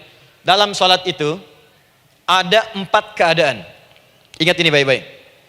Nanti ibu manfaatkan minimal zuhur lakukan. Ada berapa keadaan? 4. Ada 4 posisi, 4 keadaan dalam salat. Yang kalau ibu berdoa benar, meminta di situ dengan benar, itu seketika akan dikabulkan. Seketika. 1 saat berdiri. Berdiri. 2 saat ruku'. Ruku'. 3 saat sujud. 3 saat sujud. 4 sesaat sebelum salam. Berdiri, ruku', sujud, sesaat sebelum salam. Baik, sebelum saya bahas lebih jauh, saya ingin sampaikan dulu. Jadi ternyata ketika kita diminta oleh Allah menunaikan sholat, itulah cara kita memohon, Bu. Itulah waktu kita meminta. Dan dahsyatnya dalam sehari itu 5 kali ditungguin, Bu. Mana ada manusia di muka bumi ini buka pintu rumahnya 5 kali sehari, cuma untuk memberikan apa yang dibutuhkan. Sesoleh-solehnya Ustadz, gak ada yang mengatakan, ayo 5 kali sehari datang aja ke rumah saya. Kalau butuh apa-apa ambil. Butuh kulkas, ambil kulkasnya. Butuh TV ambil, gak ada begitu. Allah itu maha baiknya, 5 kali sehari dipanggil. Dari subuh sampai zuhur. Kita bangun tidur aja, punya masalah nggak? Ayo minta, disuruh sholat 2 rakaat. Dan sholatnya nggak usah banyak-banyak, 2 rakaat aja dulu supaya nggak ada beban. Itu pun kadang-kadang masih lupa berapa rakaat kita sholat. Ya. Ayo sujud, disuruh minta, punya masalah nggak? Terus dari subuh sampai ke siang dipanggil lagi. Punya masalah lagi nggak? Disuruh zuhur 4 rakaat. Karena waktunya cukup panjang, suruh 4. Ayo minta. Ada masalah apa? Minta sujud kita. Minta mohon. Dari zuhur ke asar, ditanya lagi, ada masalah nggak? Panggil lagi. Ke maghrib sampai ke isya sebelum tidur. Supaya tidurmu enak, masalah nggak ada, tenang, nikmat, nyaman istirahatnya. Ada masalah nggak? Disuruh sholat lagi. Jadi kalau orang paham sholat itu kunci kebahagiaan, dia akan senang menunaikan sholat. Makanya ketika ibu bertanya, kenapa saya sholat? Dijawab oleh muadzin, hayya 'alas shalah, ayo sholat. Kenapa sih sholat? Hayya 'alal falah. Yuk bahagia. Ayo tenang. Yuk dapatkan apa yang kamu inginkan. Falah. Jadi kalau orang paham sholat itu menyelesaikan persoalan, tentu orang akan berbondong-bondong semangat untuk menunaikan sholat. Cuman sayang segelintir orang itu menilai sholat sebagai beban. Jadi sebagai kewajiban beban saja, makanya sholatnya nggak nikmat. Karak tadi duhur, ayeuna asar deui. Tuh. Ya bagaimana doanya bisa dijawab? Anda datang pada orang, tapi datangnya dengan marah-marah. Datangnya dengan mencelanya. Ya bagaimana dia bisa memberikan kebutuhan Anda? Anda datang pada Allah dengan niat yang tidak ikhlas. Setelah itu kemudian menggunjingkannya, bagaimana bisa dijawab? Tuntutan tinggi. Tapi datang tidak membawa prestasi, ya bagaimana bisa diberi? Catat tuh, bikin status. Paham ya? Nah ini bagian pertama. Jadi cara pertama, respon kata Allah, seruan Allah. Rumus pertama sholat. Nah sekarang saya ajarkan lagi. Ini belum selesai nih Bu. Ini panjang bahasannya nih. Sampai jam berapa kita? 10 ya? Oh, banyak. Oh, mau sampai jam 5 silahkan. Saya jam 10 selesai. Ya. Lihat sini. Oke, saya punya sekitar 1 jam kurang ke depan. Saya ingin terangkan sedetil-detilnya gitu ya. Dan saya hanya menyampaikan isi Al-Quran. Quran, hadis, Quran, hadis. Sekarang gini, Ustadz saya sekarang paham, sholat berarti kunci untuk menyelesaikan masalah. Di sholat saya akan memohon. Sekarang Ustadz, bagaimana cara saya merespon sholat? Kan kata Allah, saya menyeru, respon gitu kan? Kita dipanggil sholat nih, Allahu Akbar, dipanggil. Bagaimana cara meresponnya? Sebelum minta. Awas, ibu ingin datang mengajukan proposal. Datang kepada wali kota, datang kepada gubernur, datang kepada presiden, datang kepada menteri sebelumnya. Bukankah ibu mempersiapkan diri? Penampilan ditata, proposal dibagus-bagusin gitu kan? Yang paling hebat itu kadang-kadang malam-malam latihan depan cermin. Bapak wali kota yang saya hormati. Lihat semuanya tuh. Dan yang paling luar biasa, maaf ya, janjian jam 7 dengan Pak Wali Kota, datang jam 6 ke Balai Kota. Sekarang ibu punya janji dengan Allah. Janji itu sudah diketahui sebelum pertemuannya. Kalau tidak percaya, 5 waktu ini ibu sudah hafal Bu. Ya, bahkan disuruh ngapalin oleh Allah. Buka Quran surah ke-4. Surah ibu, surah mama, An-Nisa. Ayat 103, Quran surah 4 ayat 103. فَإِذَا قَضَيْتُمُ الصَّلَاةَ فَاذْكُرُوا اللَّهَ قِيَامًا وَقُعُودًا وَعَلَى جُنُوبِكُمْ فَإِذَا اطْمَأْنَنْتُمْ فَأَقِيمُوا الصَّلَاةَ. Lihat ujung ayatnya. Inna as-salata kanat 'alal mu'minina kitaban mawquta. Sungguh semua waktu salat itu telah ditetapkan waktunya bagi orang beriman. Itu terjemahan biasa. Kalau terjemahkan pakai ilmu balaghah, sungguh orang beriman itu hafal waktu-waktu salat. Tahu waktunya. Apalagi kalau di waktu itu ibu punya kepentingan, pasti hafal. Kalau ibu benar memprioritaskan sholat dan menilai sholat sebagai solusi hidup, menilai sholat sebagai kebutuhan, ibu pasti akan hafalkan itu Bu. Nih ya, ibu dapat bagian arisan nih, bulan ini misalnya. Dan memang bagian jatah ibu, demi Allah saya katakan, sebulan sebelumnya ibu sudah hafal tanggalnya kapan. Bahkan di kalender tuh diwarnain. Papa, bagian mama nanti bulan ini. Tuh. Dicatat semua, di tempat siapa, jam berapa, datang dengan penuh keceriaan dan kebanggaan. Luar biasa. Hanya untuk urusan dunia yang itu habis gitu. Jika dia tidak meninggalkan ibu, ibu yang meninggalkan dia duluan. Sekarang 5 kali sehari semua diberikan, bahkan lebih daripada dunia dan seisinya. Harusnya sih wajarnya dihafalkan waktunya dan ibu hafal. Ayo, subuh jam berapa sekarang? Lihat sini, bukan ke atas. Ditutup tuh. Tuh, sana tuh. Subuh jam berapa? Ayo ngelihat ke sana, 4:43. Duhur jam berapa? Tuh, asar, maghrib, isya. Itu kan kunci ibadah. Dan kunci ijabah, kunci ibadah, kunci ijabah. Di situ ada pengabulannya. Ini gimana mau minta, waktu permintaannya aja nggak hafal. Gimana mau bermohon, datangnya aja telat. Karena itu, bagaimana cara merespon seruan Allah? Diaturlah di Quran surah kedua ayat 152. Paling kanan sebelah bawah. Quran surah kedua ayat 152. Ibu masih ingat? Bukankah sholat disebut sebagai zikir? Masih ingat? Ya, di surah ke-20 ayat 14. Wa aqimis sholata lidzikri, tunaikan sholat sebagai zikir kepadaku. Sekarang lihat ya. Lihat ketentuan Allahnya. Kalau ibu dipanggil untuk sholat, dipanggil untuk zikir, cepat respon. Ibu cepat respon, Allah pun akan cepat merespon permintaan ibu. Lihat kalimatnya. Fadhkuruni adzkurkum. Fadhkuruni adzkurkum. Kalian mengingat saya, maka saya pun akan ingat dengan kalian. Kalian zikir kepada saya, ingat saya, kata Allah, maka saya pun akan ingat kalian. Di antara makna zikir, salat. Kalau ibu salat mengingat Allah dengan cepat, maka Allah pun akan cepat mengingat kita. Contoh.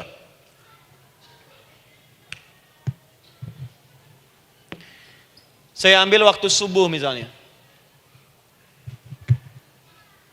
Di Bandung 4:33. 4:43. Oh, lihat kesan lagi terjadi perbedaan pendapat, ya.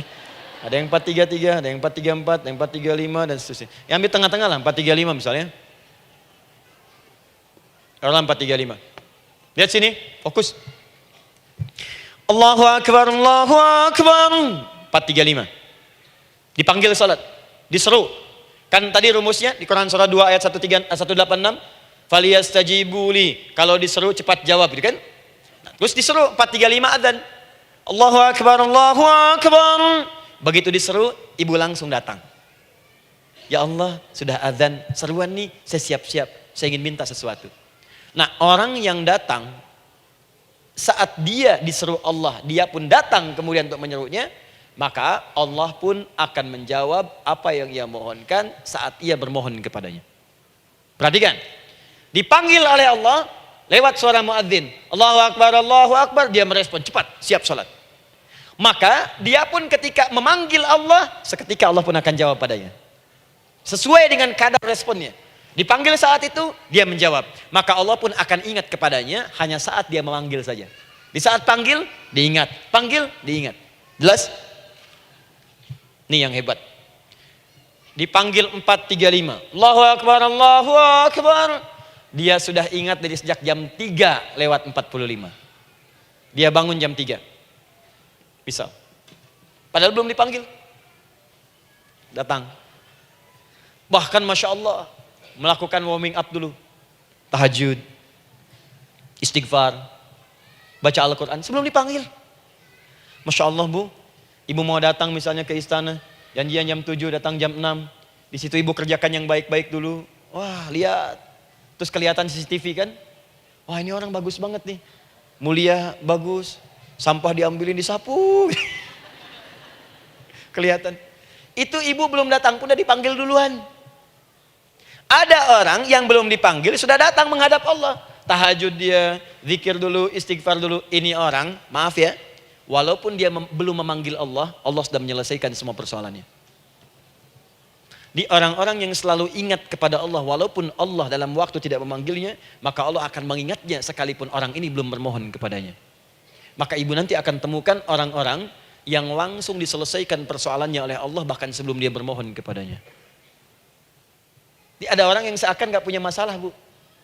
Bukan nggak punya masalah, sebab setiap dia punya masalah, masalahnya diringankan oleh Allah. Ini seakan-akan nggak ada beban. Ah, ini indah hidupnya. Enak. Butuh sesuatu, sebelum nyari, datang. Ada persoalan, senyum dikit, selesai. Orang macet mengeluh, bikin status, dia macet malah senang. Dan hatinya dilapangkan oleh Allah. Bayangkan ada janji rapat jam 9, setengah 9 masih macet. Diprediksi di Google akan sampai 2 jam lagi. Yang lain mengeluh, telepon sana, telepon sini, ini. Dia enggak aja, lapang aja. Alhamdulillah ya Allah, kasih macet. Morotal, saya mau dengerin surah Al-Baqarah. Buka, hafalin. Partnernya nelpon. Sampai di mana, akhi? Ini sampai di surah Al-Baqarah ayat 186. Tidak ada yang sia-sia dari Allah. Sabar ya di sana. Ya, atau kita bisa koneksikan dari sini, apa yang bisa saya selesaikan sekarang di sini, sehingga sampai sana kita tinggal kesimpulan saja. Tenang hatinya. Gak ada gerasak, gerusuk, gelisah gini, telepon sana sini, klaksonin. Dasar lampu merah, lama, birunya sebentar. Padahal biru nggak ada, yang ada hijau kan. Jadi kalau sudah begitu enak, Bu. Yang perempuan ada di Quran Maryam. Maryam kan perempuan. Dan Maryam itu bukan nabi, bukan rasul. Ingin memberikan pesan kepada ibu, perempuan dimanapun. Tidak harus jadi nabi supaya doa cepat dikabulkan. Tidak harus menjadi rasul. Ini Maryam bukan nabi, bukan rasul. Tapi dia ini luar biasa. Sebelum dipanggil udah datang. Zikirnya tak terlukiskan. Mohon kepada Allahnya luar biasa. Menjaga diri dari hal yang dilarang oleh Allah. Apa hasilnya? Sebelum diberikan bahkan oleh pamannya, sudah ada kebutuhannya. Quran surah ketiga ayat 37. Kullama dakhala 'alaiha Zakaria al-mihraba wajada 'indaha rizqa. Setiap pamannya mau memberikan kebutuhan Maryam sudah ada di dalamnya, Bu. Sudah ada. Itu luar biasa. Mau makan, makanan ada. Mau anggur, anggur ada. Ya. Wah, itu luar biasa, Bu. Jadi bermohon bahkan sebelum waktunya. Sentuhlah ia tepat di hatimu, maka ia akan jadi milikmu untuk selamanya. Wah. Nah, itu doa tuh. Aduh, mana-mana. Paham? Tuh. Jadi kalau yang standar-standar saja itu biasa. Maka datang sebelum waktunya. Datang. Atau datang pas dipanggil. Standar. Jadi kalau 4.35 adzan, Allahu Akbar, Allahu Akbar. Ibu bangun. Siap sholat, siap sholat. Itu standar. Jangan dulu bahagia. Naikin lagi levelnya. Yang celaka itu ya ini nih. Dipanggil 4.35. Baru bangun 5.34.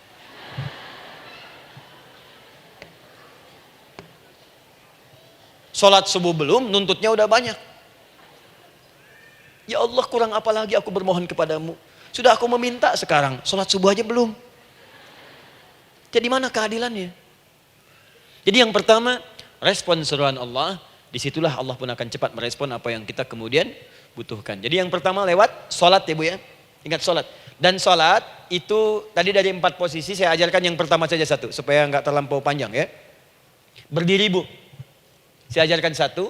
Setiap ibu dalam keadaan berdiri dan membaca Al-Fatihah pada kalimat iyyaka na'budu wa iyyaka nasta'in. Ingat, pada kalimat iyyaka na'budu wa iyyaka nasta'in, maka sertakanlah di hati kita apa persoalan yang dirasakan untuk bermohon kepada Allah. Saya ajarkan cepat. Kalau ibu mau belajar lebih detail, ikuti kajian kami di fikih salat, sifat salat Nabi sallallahu alaihi wasallam. Nanti saya terangkan semua dalilnya. Insyaallah sepanjang yang saya ketahui. Baik. Dasarnya ini, dasarnya Quran surah ketiga ayat 38 sampai 39. Dan dikuatkan nanti di hadis qudsi. Ibu kenal Nabi Zakaria? Ya kenal ya. Ya selamat lah Bu. Alhamdulillah. Episode ke-15 kenal Nabi Zakaria, luar biasa. Alhamdulillah. Nabi Zakaria punya persoalan, sudah berumah tangga, belum ada keturunan. Fisiknya sudah letih, rambutnya sudah memutih, dan mohon maaf istrinya divonis monopos dan mandul. Secara medis klinis. Apa yang beliau kerjakan? Sholat. Dalam sholatnya bermohon kepada Allah. Perhatikan permohonannya. Qala rabbi habli min ladunka dzurriyyatan thayyibah. Ya hunalika da'a Zakaria rabbah. Qala rabbi habli min ladunka dzurriyyatan thayyibah. Innaka sami'ud du'a. Ya Allah, aku bermohon kepadamu, anugerahkan aku keturunan. Semua mengatakan aku gak mungkin punya keturunan. Hanya engkau yang tidak punya batas dalam pemberian. Engkau pasti mendengar doa saya. Kalau pada yang maha mendengar tidak mengabulkan juga, lantas kepada siapa lagi aku mesti memohon? Doa ini dipanjatkan oleh beliau dalam keadaan sholat. Sedang berdiri dalam sholatnya. Jadi ibu maaf ya, tolong jangan salah berpikir. Semua nabi dan rasul, orang soleh sebelumnya itu sholat. Cuma kita lebih sempurna gerakan dan jumlahnya, sempurna. Orang dulu sholat. Nabi Musa sholat, Quran surah 20 ayat 14. Nabi Isa sholat, Quran surah 19 ayat 31 sampai 33. Nabi Ismail sholat, Quran surah 19 ayat ke-55. Semua sholat. Sholat. Nabi Zakaria saat punya masalah, sholat. Dalam berdirinya minta dalam sholatnya. Dari mana Ustadz tahunya beliau minta dalam berdiri dalam sholat? Ayat 39 ya baca. Quran surah ketiga ayat 39. Fanadatul malaika, maka doanya itu dijawab oleh Allah. Datang malaikat menyampaikan jawaban. Wa huwa qaimun yusalli fil mihrab. Sedangkan beliau masih berdiri dalam sholatnya di mihrab. Masih berdiri dalam sholat. Sholat. Di dalam sholat itu minta. Makanya semua bacaan sholat itu permintaan isinya. Dan dikabulkan oleh Allah. Anallaha yubashshiruka bi Yahya. Allah kasih kabar gembira, engkau akan punya anak, langsung namanya dari Allah Yahya. Artinya hidup yang mustahil menurut manusia. Lahir dari rahim seorang perempuan yang divonis monopos dan mandul menurut medis. Kata Allah tidak ada yang mustahil bagiku. Lahir dan hidup dia, Yahya. Kapan terjadinya? Sedang sholat. Kapan saat sholatnya? Berdiri. Nah yang paling menarik bu, umatnya Nabi Muhammad SAW ditunggu oleh Allah 5 kali dalam sehari. Dan dimintakan sebelum sholat untuk menyiapkan permohonannya. Maka turunlah Quran surah kedua ayat ke-45. Ibu lihat ayatnya. Wasta'inu bis-sabri was-salah. Bahkan ditegaskan lagi. Di Quran surah kedua ayat 153. Paling kanan sebelah bawah. Ya ayyuhalladzina amanu ista'inu bis-sabri was-salah. Yang pertama nggak pakai panggilan iman. Wasta'inu, kata Allah, hei, kalau kamu punya masalah, jangan mengeluh, jangan berkeluh kesah, jangan terlampau banyak gelisah, cepat siapkan dirimu untuk menunaikan sholat. Siapkan permohonanmu, minta kepada aku lewat sholat. Kalau belum yakin, disebutkan imannya. Ya ayyuhalladzina amanu, hei orang-orang yang masih merasa punya iman, katanya punya iman. Jadi kalau ibu nggak mau minta lewat sholat, dipertanyakan imannya. Kamu punya iman nggak? Kata Allah, yakin nggak dengan saya? Kalau punya masalah jangan mengeluh. Datang pada saya minta. Lewat sholat, saya panggil sholat minta. Kalau masih merasa punya iman. Tuh, iman kita tuh dipertaruhkan di situ. Nah sekarang, saya berikan rumus bahasanya. Allah memanggil kita dengan bentuk jama, perintah jama. Wasta'inu, wasta'inu. Itu bentuk perintah. Wasta'inu, bentuk perintah.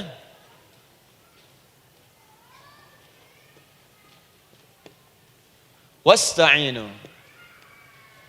Dan jika kalian, perhatikan cara menerjemahkannya, dan jika kalian punya persoalan dalam hidup, punya kebutuhan, maka bergegaslah siapkan dirimu untuk minta kepadaku solusi. Wasta'inu, dan mintalah oleh kalian pertolongan, solusi.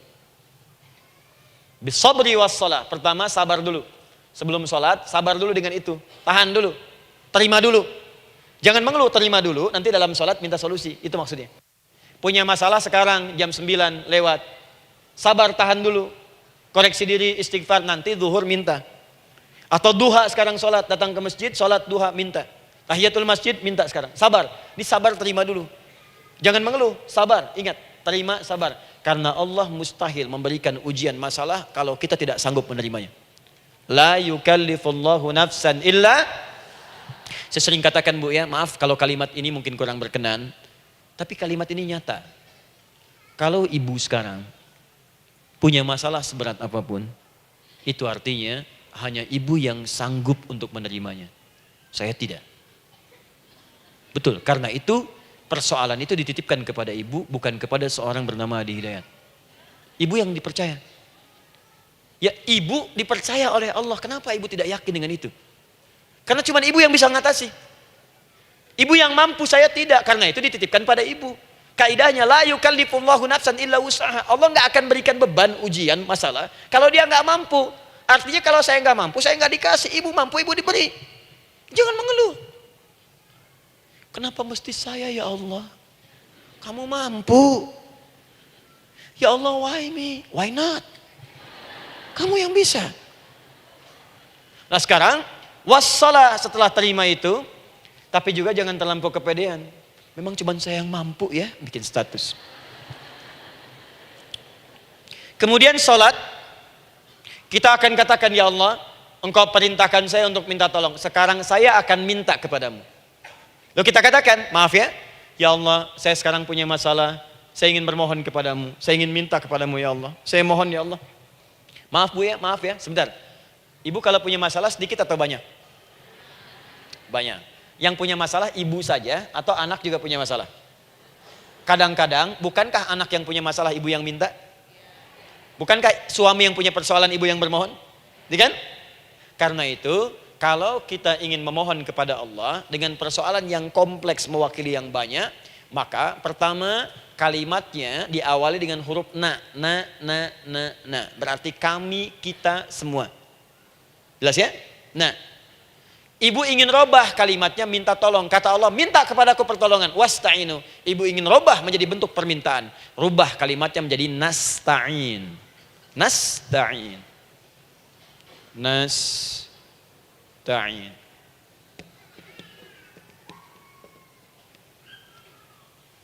Wasta'inu nasta'in. Minta kepada siapa tadi? Allah. Boleh minta kepada selain Allah? Tidak. Hanya kepada Allah saja? Hanya kepada Allah saja. Hanya kepadamu ya Allah. Tidak kepada yang lain. Maka kalimatnya menjadi iyyaka.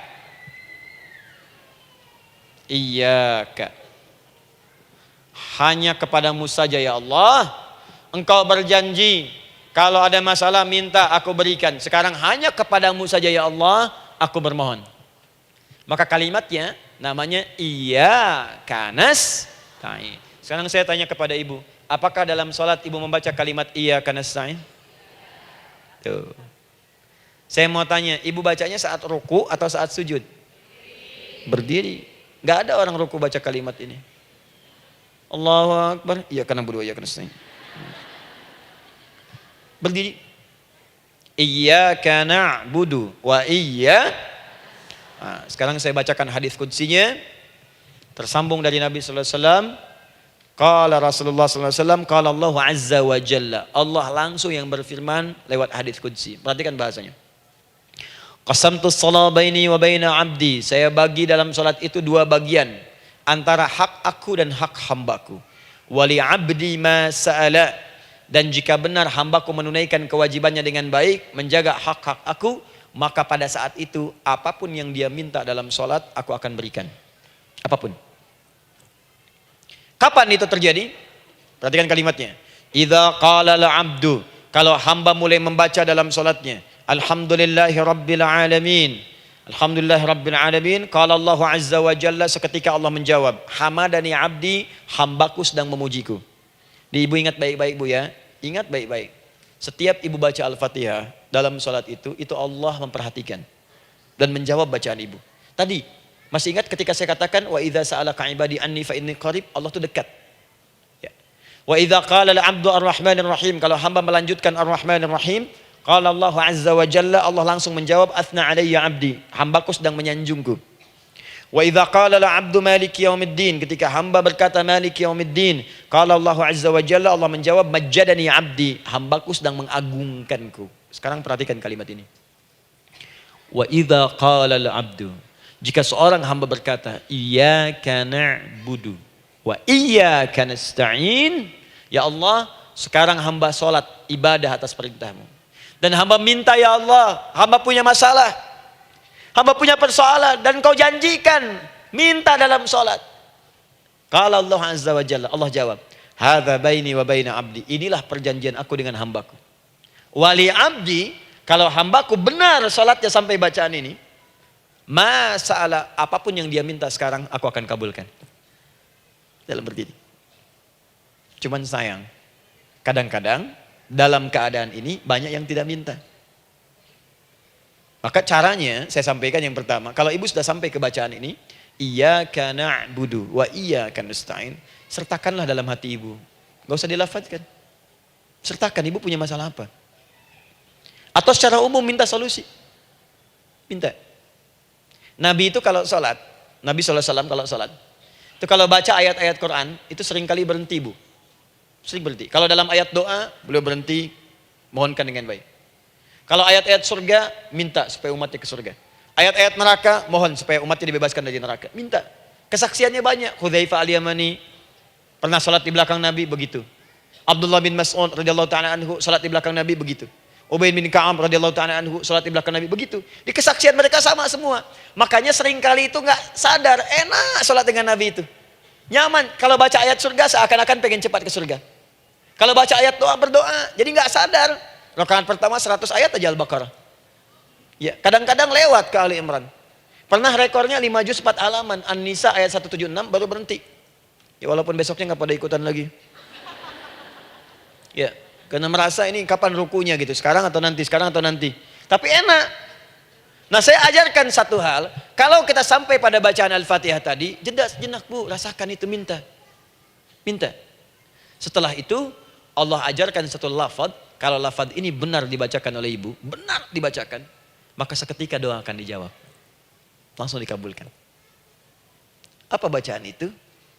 Nanti dalam pelajaran selanjutnya kita akan bahas ya, insya Allah. Masih ada waktu? Oh ya, kalau masih kita bahas ya. Masih.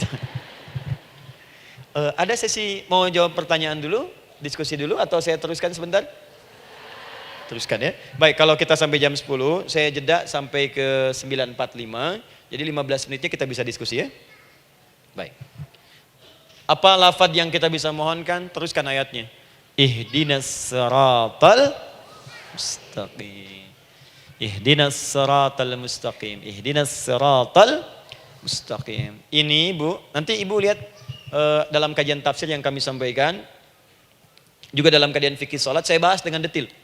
Di sini singkat saja, singkat padat. Ihdina itu, ya Allah berikan kami hidayah, berikan kami jalan, berikan kami petunjuk, tunjukkan kami jalan yang lurus. Kalimat ihdina asalnya dari kata hidayah. Hidayah, jamaknya hudan. Ihdina, berikan kami hidayah, berikan kami hudan. Kalau tunjukkan kami jalan yang lurus, itu terjemahan Bu. Terjemahan. Kalau Ibu ingin makna tafsir per huruf, per kalimat, bahkan per harokat, itu semua ada maknanya. Karena semua kalimat Quran itu mukjizat. Ihdina dari kata hidayah, hudan, berikan kami hidayah. Hidayah dalam bahasa Arab itu banyak maknanya.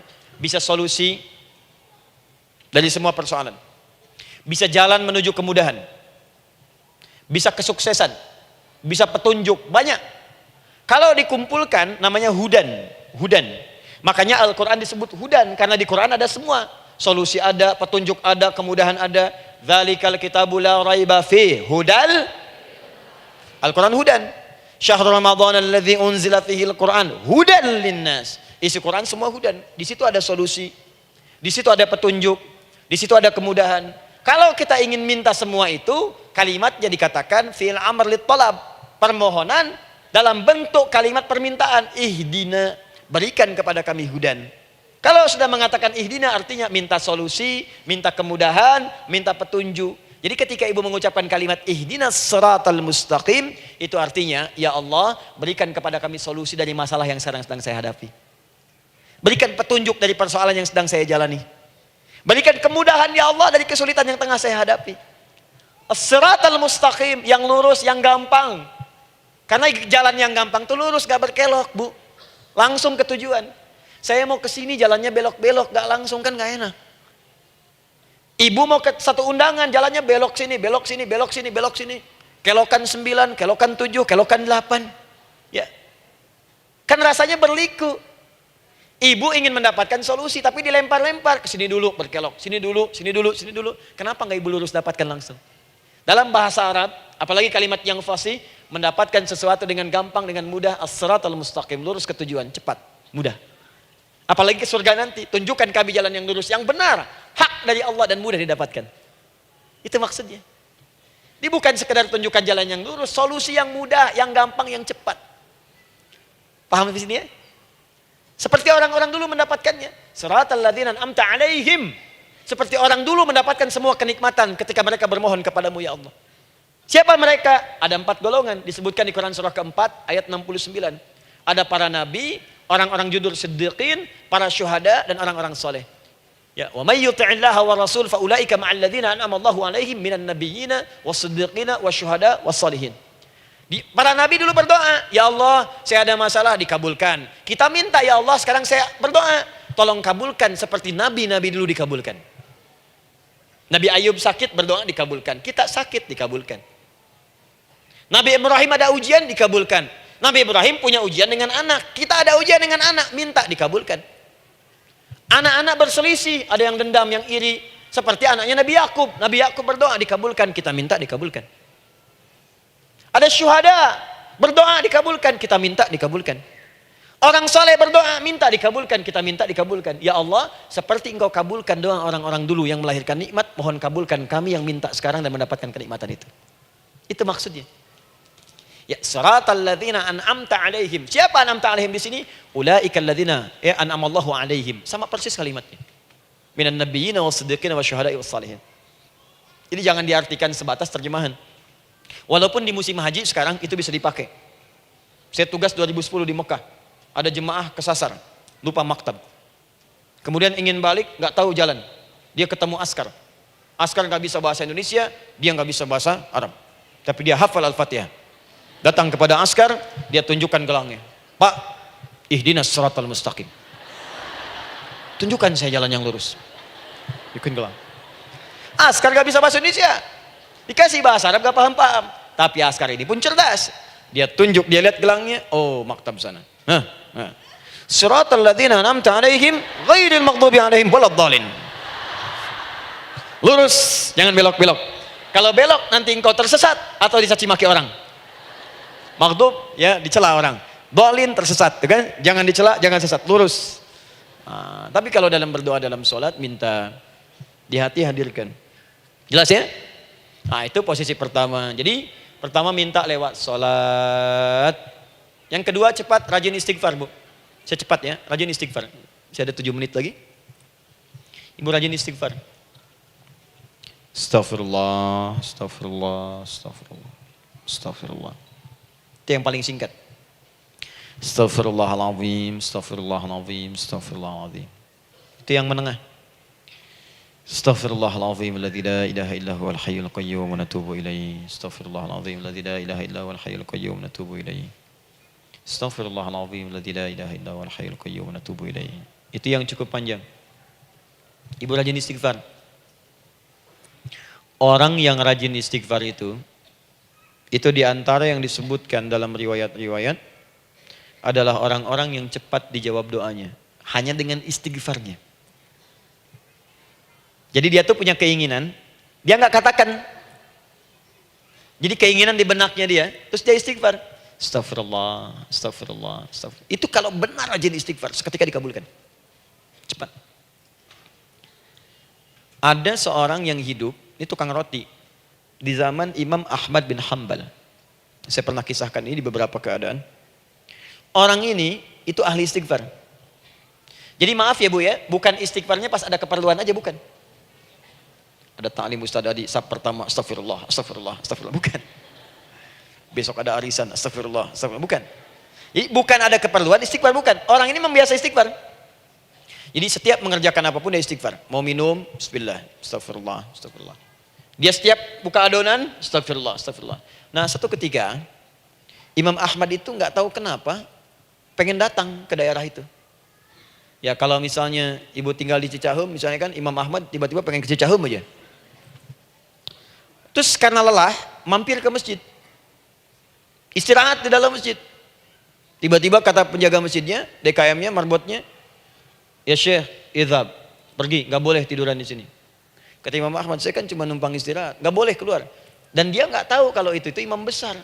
Dan Imam Ahmad itu sudah populer Bu, sangat famous, familiar.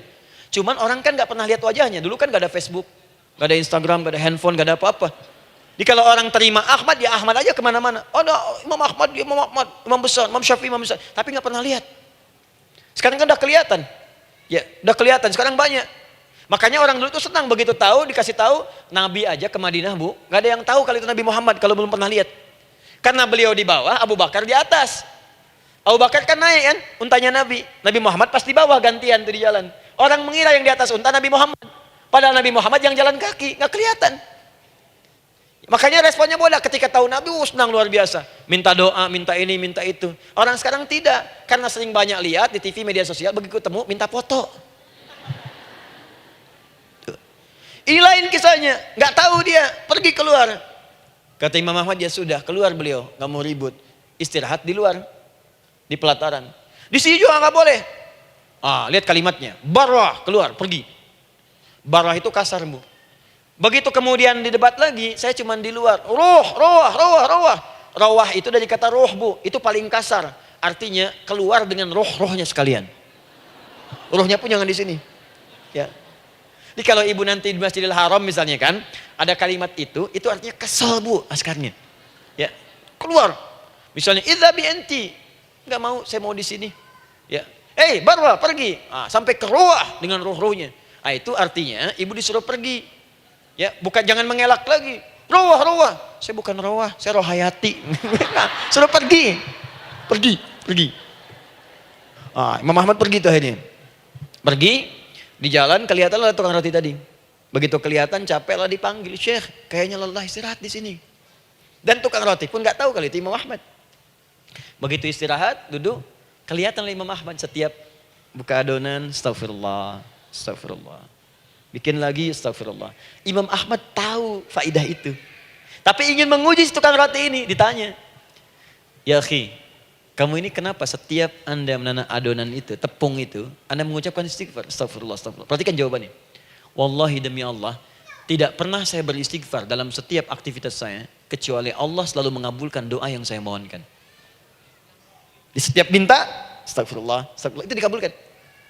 Cuman satu yang sampai sekarang belum terkabul. Apa itu kata Imam Ahmad?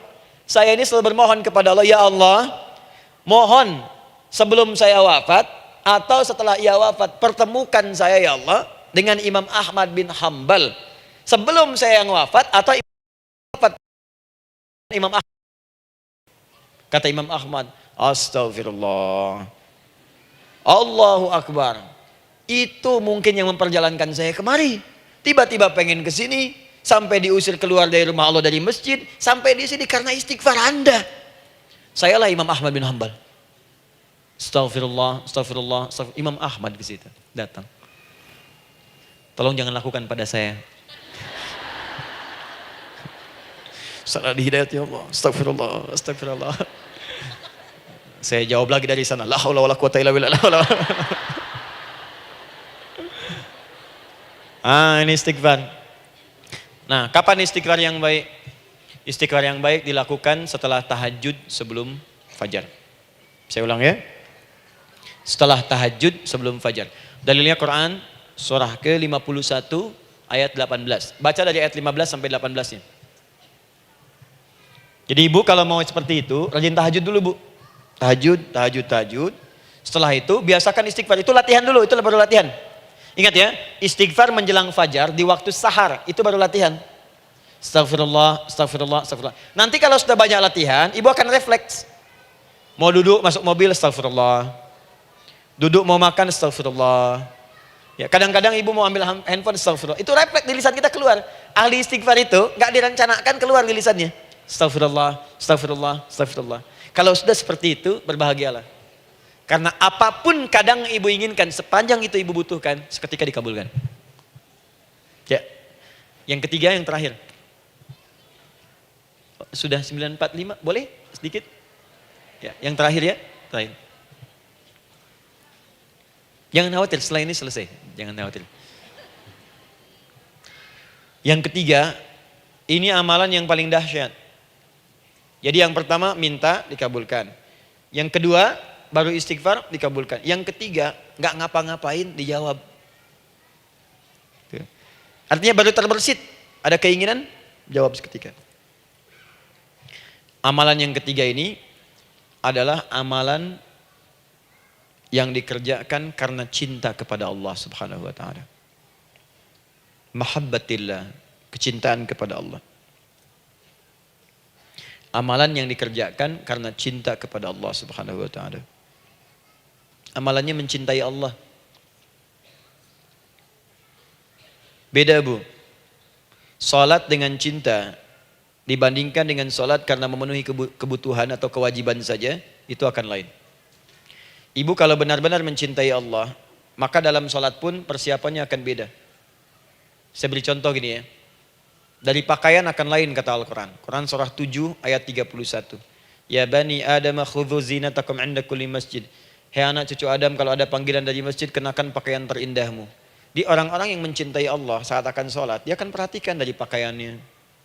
Jauhkan dari yang haram. Terus cari yang paling baik yang dia kenakan. Gak akan sembarangan. Kalau ibu pakai mukena juga cari mukena yang paling indah. Bukan karena pengen dilihat orang. Karena ingin Allah menyaksikan sholat ibu dalam keadaan yang sempurna. Wudu. Wudu itu hati-hati gitu. Quran surah ke-5 ayat ke-6. Ya ayyuhalladzina amanu idza qumtum ila shalah faghsilu wujuhakum wa aydiyakum ilal marafiq wamsahu bi ru'usikum wa arjulakum ilal ka'bain. Jadi kalau ada orang beriman mencintai Allah, mau sholat dia mau wudu, wudunya enggak akan sembarangan, Bu. Cuman basuh. Ya, bagian kepala juga harusnya kepala, dia rambut, takut selesai. Sampai ke kaki cuma disodorkan di keran, beres. Itu sih, anak kecil juga bisa. Orang ini lain. Dia akan pelan-pelan dilihat secara sempurna. Hati-hati, kerjakan karena Allah, karena ingin baik.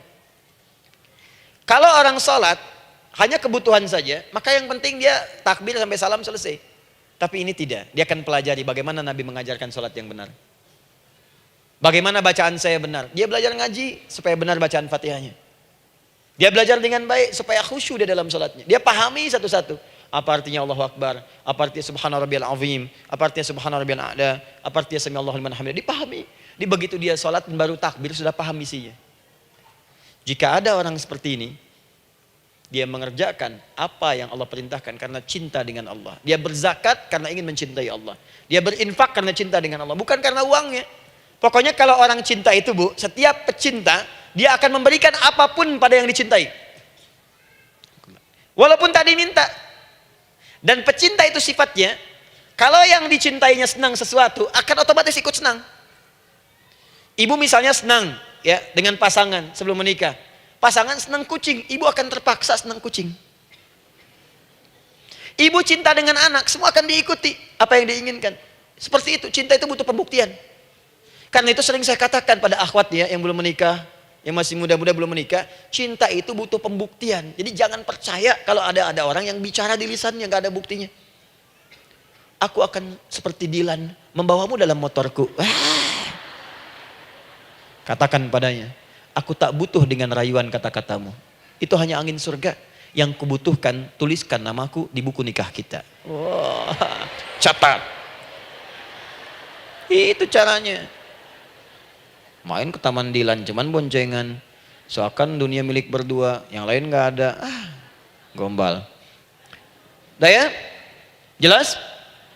Jadi amalan yang ketiga ini kerjakan karena Allah. Saya mau contohkan satu. Ibu pernah dengar Imam Malik bin Anas?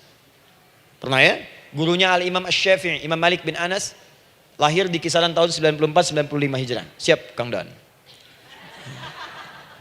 Wah, ini terakhir nih, saya tutup nih. Benar-benar terakhir, betul-betul. 10 menit lagi kalau ada nanti tanya jawab, sedikit. Imam Malik ini, Bu, itu Masya Allah. Saking cinta pada Allah dan Rasul, itu tidak pernah, jangankan sholat.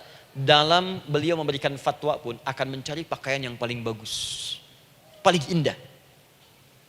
Dan beliau menjaga adab dalam menyampaikan kalimat Nabi pun, itu luar biasa. Sampai satu kali pernah pakai jubah bagus, indah, ada lebah menyengat di kepalanya, sedang menyampaikan hadis, saking hormatnya terhadap hadis Nabi, lebah itu dibiarkan menyengatnya. Enggak mau memutus kalimat Nabi, hadis Nabi, hanya untuk mengusir lebah, dibiarkan sampai tersengat. Apa yang Allah berikan kepada beliau? Allahu Akbar. Satu kali, singkat, berdiskusi dengan muridnya Al-Imam Asy-Syafi'i. Kata Al-Imam Asy-Syafi'i, ya guru, setahu saya rizki itu dicari dulu, baru dikasih. Imam Malik lebih tinggi ilmunya pada saat itu. Beliau tahu ada 8 jenis rizki. Ya Syafi'i, ada rizki yang tidak perlu dicari, Allah berikan. Wah, berdebat tuh, sampai berpisah. Setelah itu, secara singkat, Imam Asy-Syafi'i lewat di kebun anggur sedang panen anggur besar. Tiba-tiba tergerak untuk membantu, datang ke situ bantu. Begitu selesai dikasih hadiah anggur banyak, besar-besar, indah, enak, gitu kan. Ketika diberi itu langsung senang beliau. Bukan karena anggurnya, karena merasa pendapatnya benar. Jadi begitu bekerja baru dapat, dibawalah anggur ini diberikan pada gurunya. Perhatikan adabnya terhadap guru. Kalau ibu adabnya bagus pada guru, keberkahan dapat, ilmunya pun menghunjam di jiwa. Imam Syafi'i nggak merasa benar, tapi memberikan sebuah jawaban dengan adab. Guru, tadi itu ada panen anggur, saya mencoba membantu. Begitu saya bantu, dikasih anggur, dikencangkan kalimatnya. Begitu saya bantu, dikasih. Dibantu dulu, baru dikasih. Kalau saya nggak bantu, saya nggak dikasih. Apa jawab Imam Malik? Imam Malik tersenyum, tertawa. Tabassama dhahika. Masya Allah, Syafi'i, bahasa kita. Tadi itu saya keluar, mau ngajar. Siang-siang terik begini, saya kepikiran, ya Allah, kalau makan anggur yang enak-enak, enak banget sekarang ini. Ada anggur sekarang. Tuh. Murid berikhtiar, guru mendapatkan hasil. Setelah itu Asy-Syafi'i naik dan jadi bintang di zamannya, sampai kekinian pun luar biasa. Dan mendapatkan barakah gurunya, seperti gurunya dapatkan, muridnya pun meraihnya. Itulah 3 cara bagi kita untuk bermohon kepada Allah.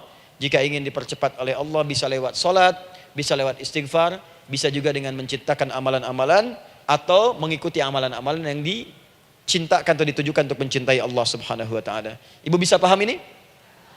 Baik. Kemudian berdoa.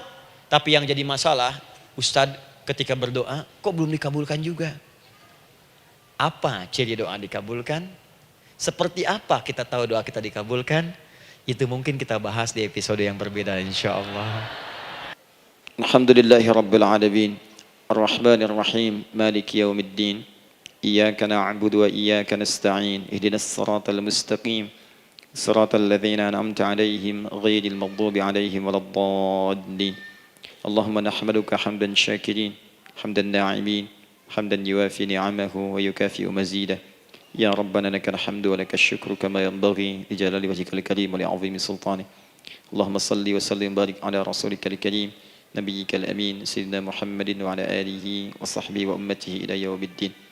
Allahumma rabbana ya al-ghafur rahim, la tada' lana fi maqamina hadha fi kulli maqamin dhanban illa ghafartah. Duhai Allah, kami bermohon kepadamu, Engkau yang maha pengampun, Engkau yang maha penghapus segala dosa. Kami mengakui kami berbuat salah, kami mengakui banyak dosa kami kumpulkan. Maka kami mohon kepadamu ya Allah, jangan biarkan ada satu orang pun berada di sekitaran majlis ta'lim ini, kecuali sebelum ia pulang Engkau telah ampuni segala dosa-dosanya. Engkau telah gugurkan dan hapuskan segala dosa-dosanya. Wala hamman illa farajtah. Ya Allah, jika ada satu orang pun di antara jamaah saat ini yang merasakan kegelisahan dalam hatinya, jangan biarkan dia meninggalkan area majlis ta'lim ini kecuali Engkau telah tenangkan keadaan hatinya. Allahumma wala maridan illa syafaitah. Jika ada di antara kami yang tengah Engkau uji dengan penyakit seberat apapun, maka mohon angkat dan sembuhkan segala penyakitnya. Allahumma wala dainan illa qadaitah. Ya Allah, jika ada di antara kami yang berat hidupnya karena lilitan utang piutang, terjebak riba dan sejenisnya, maka mohon ya Allah dengan keikhlasan amalannya, mohon angkat dan berikan rizki limpah terlimpah kepada yang untuk melunasi utang-utang dan terbebas dari lilitan riba dan semacamnya. Allahumma ya arhamar rahimin, Allahumma tubna ilaika min kullil ma'asi. Ya Allah, kami ingin memperbaiki diri kami. Kami bertobat dari segala maksiat yang pernah kami kerjakan. Allahumma asli ahwalana ma yuqarribuna ila ridhak. Ya Allah, kami bermohon kepadamu, mulai hari ini mohon bimbing kami untuk memperbaiki diri supaya kami bisa lebih dekat denganmu ya Allah. Allahumma asli azwajana. Ya Allah, kami mohon sayangi dan perbaiki ya Allah akhlak suami-suami kami. Ya Allah, mohon bimbing suami-suami kami jadi suami yang baik, membimbing keluarga menjadi keluarga yang saleh. Allahumma ya Allah, Allahumma arsyad wa aslih ya Allah azwajana, zawjatina. Ya Allah, demikian dengan istri-istri kami ya Allah. Jadikan mereka perempuan-perempuan yang salihah, bimbing menjadi ibu-ibu yang baik. Allahumma abnana, auladana, dzurriyyatina. Allahumma aslih lahum ya arhamar rahimin yakunu salihin, liyakunu su'ada fid dunya wal akhirah. Ya Allah, anak-anak kami, cucu-cucu kami khawatir berpisah dengan mereka di akhirat nanti. Kami mohon ya Allah, jika memang ada maksiat yang mereka kerjakan karena dosa-dosa kami mohon ampun ya Allah. Perbaiki anak-anak kami, bimbing cucu-cucu kami ya Allah. Jadikan mereka anak-anak saleh, anak-anak yang bisa memberikan mahkota kepada kami di akhirat ya arhamar rahimin. Kami malu dengan anak orang lain yang telah hafal Al-Quran. Kami malu dengan anak orang lain yang telah mampu tahajud. Kami malu dengan anak orang lain yang telah bisa membaca Al-Quran dengan baik. Sedangkan anak kami masih sibuk dengan dunia ya Allah. Kami takut bila wafat tidak bisa memberikan petunjuk kepada mereka dengan izin-Mu. Allahumma ya arhamar rahimin. Allahumma idza kana hunalikan baqiyati ayyamina faj'al baqiyata ayyamina ya Allah hayatan thayyibah. Duhai Allah, kami bermohon kepadamu, jika memang terbentang masa kehidupan bagi kami sampai dengan hari esok, maka mohon jadikan sisa-sisa hidup kami lebih baik daripada hari-hari yang sebelumnya. Wa idza kana hadzal yaum min akhir ayyamina faj'al ya Allah hadzal yaum husnal khatimah. Ya Allah, kami mohon jika memang hari ini adalah hari terakhir kami hidup dan harus kembali kepadamu untuk wafat, mohon jadikan di hari ini kami husnul khatimah. Allahumma qawwi lisanana ila kulli kalimat at-tauhid la ilaha illallah Muhammadur Rasulullah. Ya Allah, kami mohon jika kelak kami akan wafat, ringankan lisan kami untuk mengucapkan kalimat tauhid la ilaha illallah Muhammadur Rasulullah. Wa ajib kalimatan bi qaulika ya ayyatuhan nafsul mutmainnah irji'i ila rabbika radiyatan mardiyah fadkhuli fi ibadi wadkhuli jannati. Ya Allah, kami mohon kelak nanti dalam sakaratul maut nanti, jika kami bermohon kepadamu dengan kalimat tauhid la ilaha illallah, mohon jawab kalimat kami ya Allah dengan panggilanmu yang indah. Ya ayyatuhan nafsul mutmainnah, hai jiwa yang sudah tenang, irji'i ila rabbika radiyatan mardiyah, hai cepat pulang menghadap kepada Rabbmu. Hai cepat pulang menghadap kepada Rabbmu. Hai cepat pulang menghadap kepada Rabbmu. Aku ridha dengan semua amalmu, engkau pun akan ridha dengan semua pemberianku. Adkhuli fi ibadi wadkhuli jannati. Engkau aku masukkan dalam golongan hambaku, aku siapkan surga untuk menyambutmu. Allahumma ishtaqna bi Rasulillah sallallahu alaihi wasallam. Ya Allah, kami rindu sekali dengan Rasulullah sallallahu alaihi wasallam. Lam na'ish ma'ahu fil hayat wa lam narahu fil manam. Kami belum pernah hidup bersama beliau di dunia, tidak mampu menatapnya di alam mimpi. Maka mohon ya Allah, jangan biarkan kami berpisah dengan Rasulullah di akhirat nanti ya Rabbal Alamin. Jumpakan kami dengan Rasulullah di Taman Firdausmu yang paling indah. Allahumma ya arhamar rahimin. Allahumma rizqil yusra ya Allah. Likulil hujjaj. Ya Allah, anugerahkan kemudahan, kelapangan kepada para jemaah haji yang berhaji tahun ini ya arhamar rahimin. Allahumma taqabbal minhum ya Allah hajjahum, sa'yahum sa'yan mashkura, wa dhanbahum dhanban maghfura, wa tijaratahum tijaratan lan tabur. Ya Allah, jangan sia-siakan pengorbanan fisik mereka, biaya mereka, waktu mereka, tenaga mereka, emosi mereka. Terima haji mereka ya Allah. Jadikan sa'i mereka berhasil, tawaf mereka benar. Jadikan seluruh manasik yang kau ridhai ya arhamar rahimin. Allahumma ya Allah, rizqan hasanan tayyiban liyahujju kulla man lam yahujj ya arhamar rahimin. Ya Allah, bagi kawan-kawan kami, kerabat kami, saudara kami, tetangga kami yang belum berhaji, maka anugerahkan kemudahan bagi mereka untuk berhaji ya Allah. Anugerahkan kelapangan untuk berhaji ya Allah. Sekalipun memang tidak terbuka kesempatan itu, maka mohon anugerahkan sifat mabrur kepada kami sekalipun tidak mendapati ibadahnya. Allahumma ya arhamar rahimin. Allahumma rizqna ya Allah nikmatan salihah. Ya Allah, anugerahkan kepada kami nikmat untuk menjadi orang saleh di dunia dan kembali kepadamu di akhirat dalam keadaan saleh.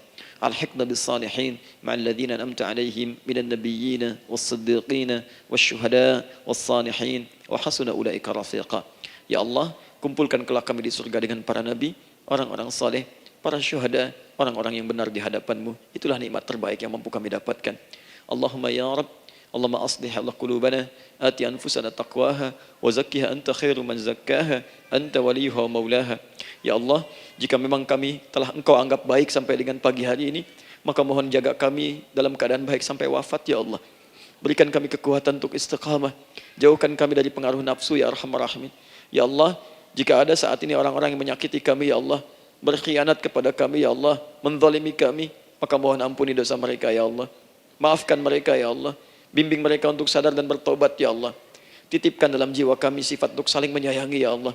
Titipkan dalam jiwa kami sifat untuk saling memaafkan ya Allah. Titipkan dalam jiwa kami sifat untuk bisa memperhatikan ya Allah. Allahumma ya Rabb, Rabbana atina fid dunya hasanah wa fil akhirati hasanah wa qina adzabannar. Bifadlika subhana rabbika rabbil izzati amma yasifun. Wassalamun alal mursalin wa akhiru da'wana alhamdulillahi rabbil alamin. Sebelum saya akhiri dengan doa kifaratul majlis dan salam, saya ingin ucapkan terima kasih pada seluruhnya untuk ta'lim kita di pagi hari ini.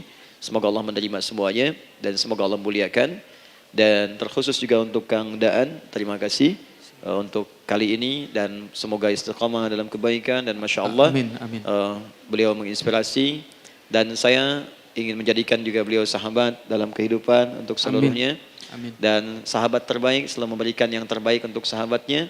Karena itu di pagi hari ini saya ingin sampaikan kepada Bapak Ibu sekalian, Bapak mungkin yang hadir, Ibu yang hadir, saya ingin berikan pada sahabat saya satu anugerah yang mungkin Allah titipkan. Saya akan ajak Kang Daan untuk menunaikan ibadah umrah dengan saya di bulan September insya Allah. Saat kami akan berangkat pada tanggal 9 September tahun 2019. Saya kira itu dan semoga bermanfaat insyaallah. Jazakallah khairan. Baik. Semoga Allah muliakan untuk semuanya. Terima kasih.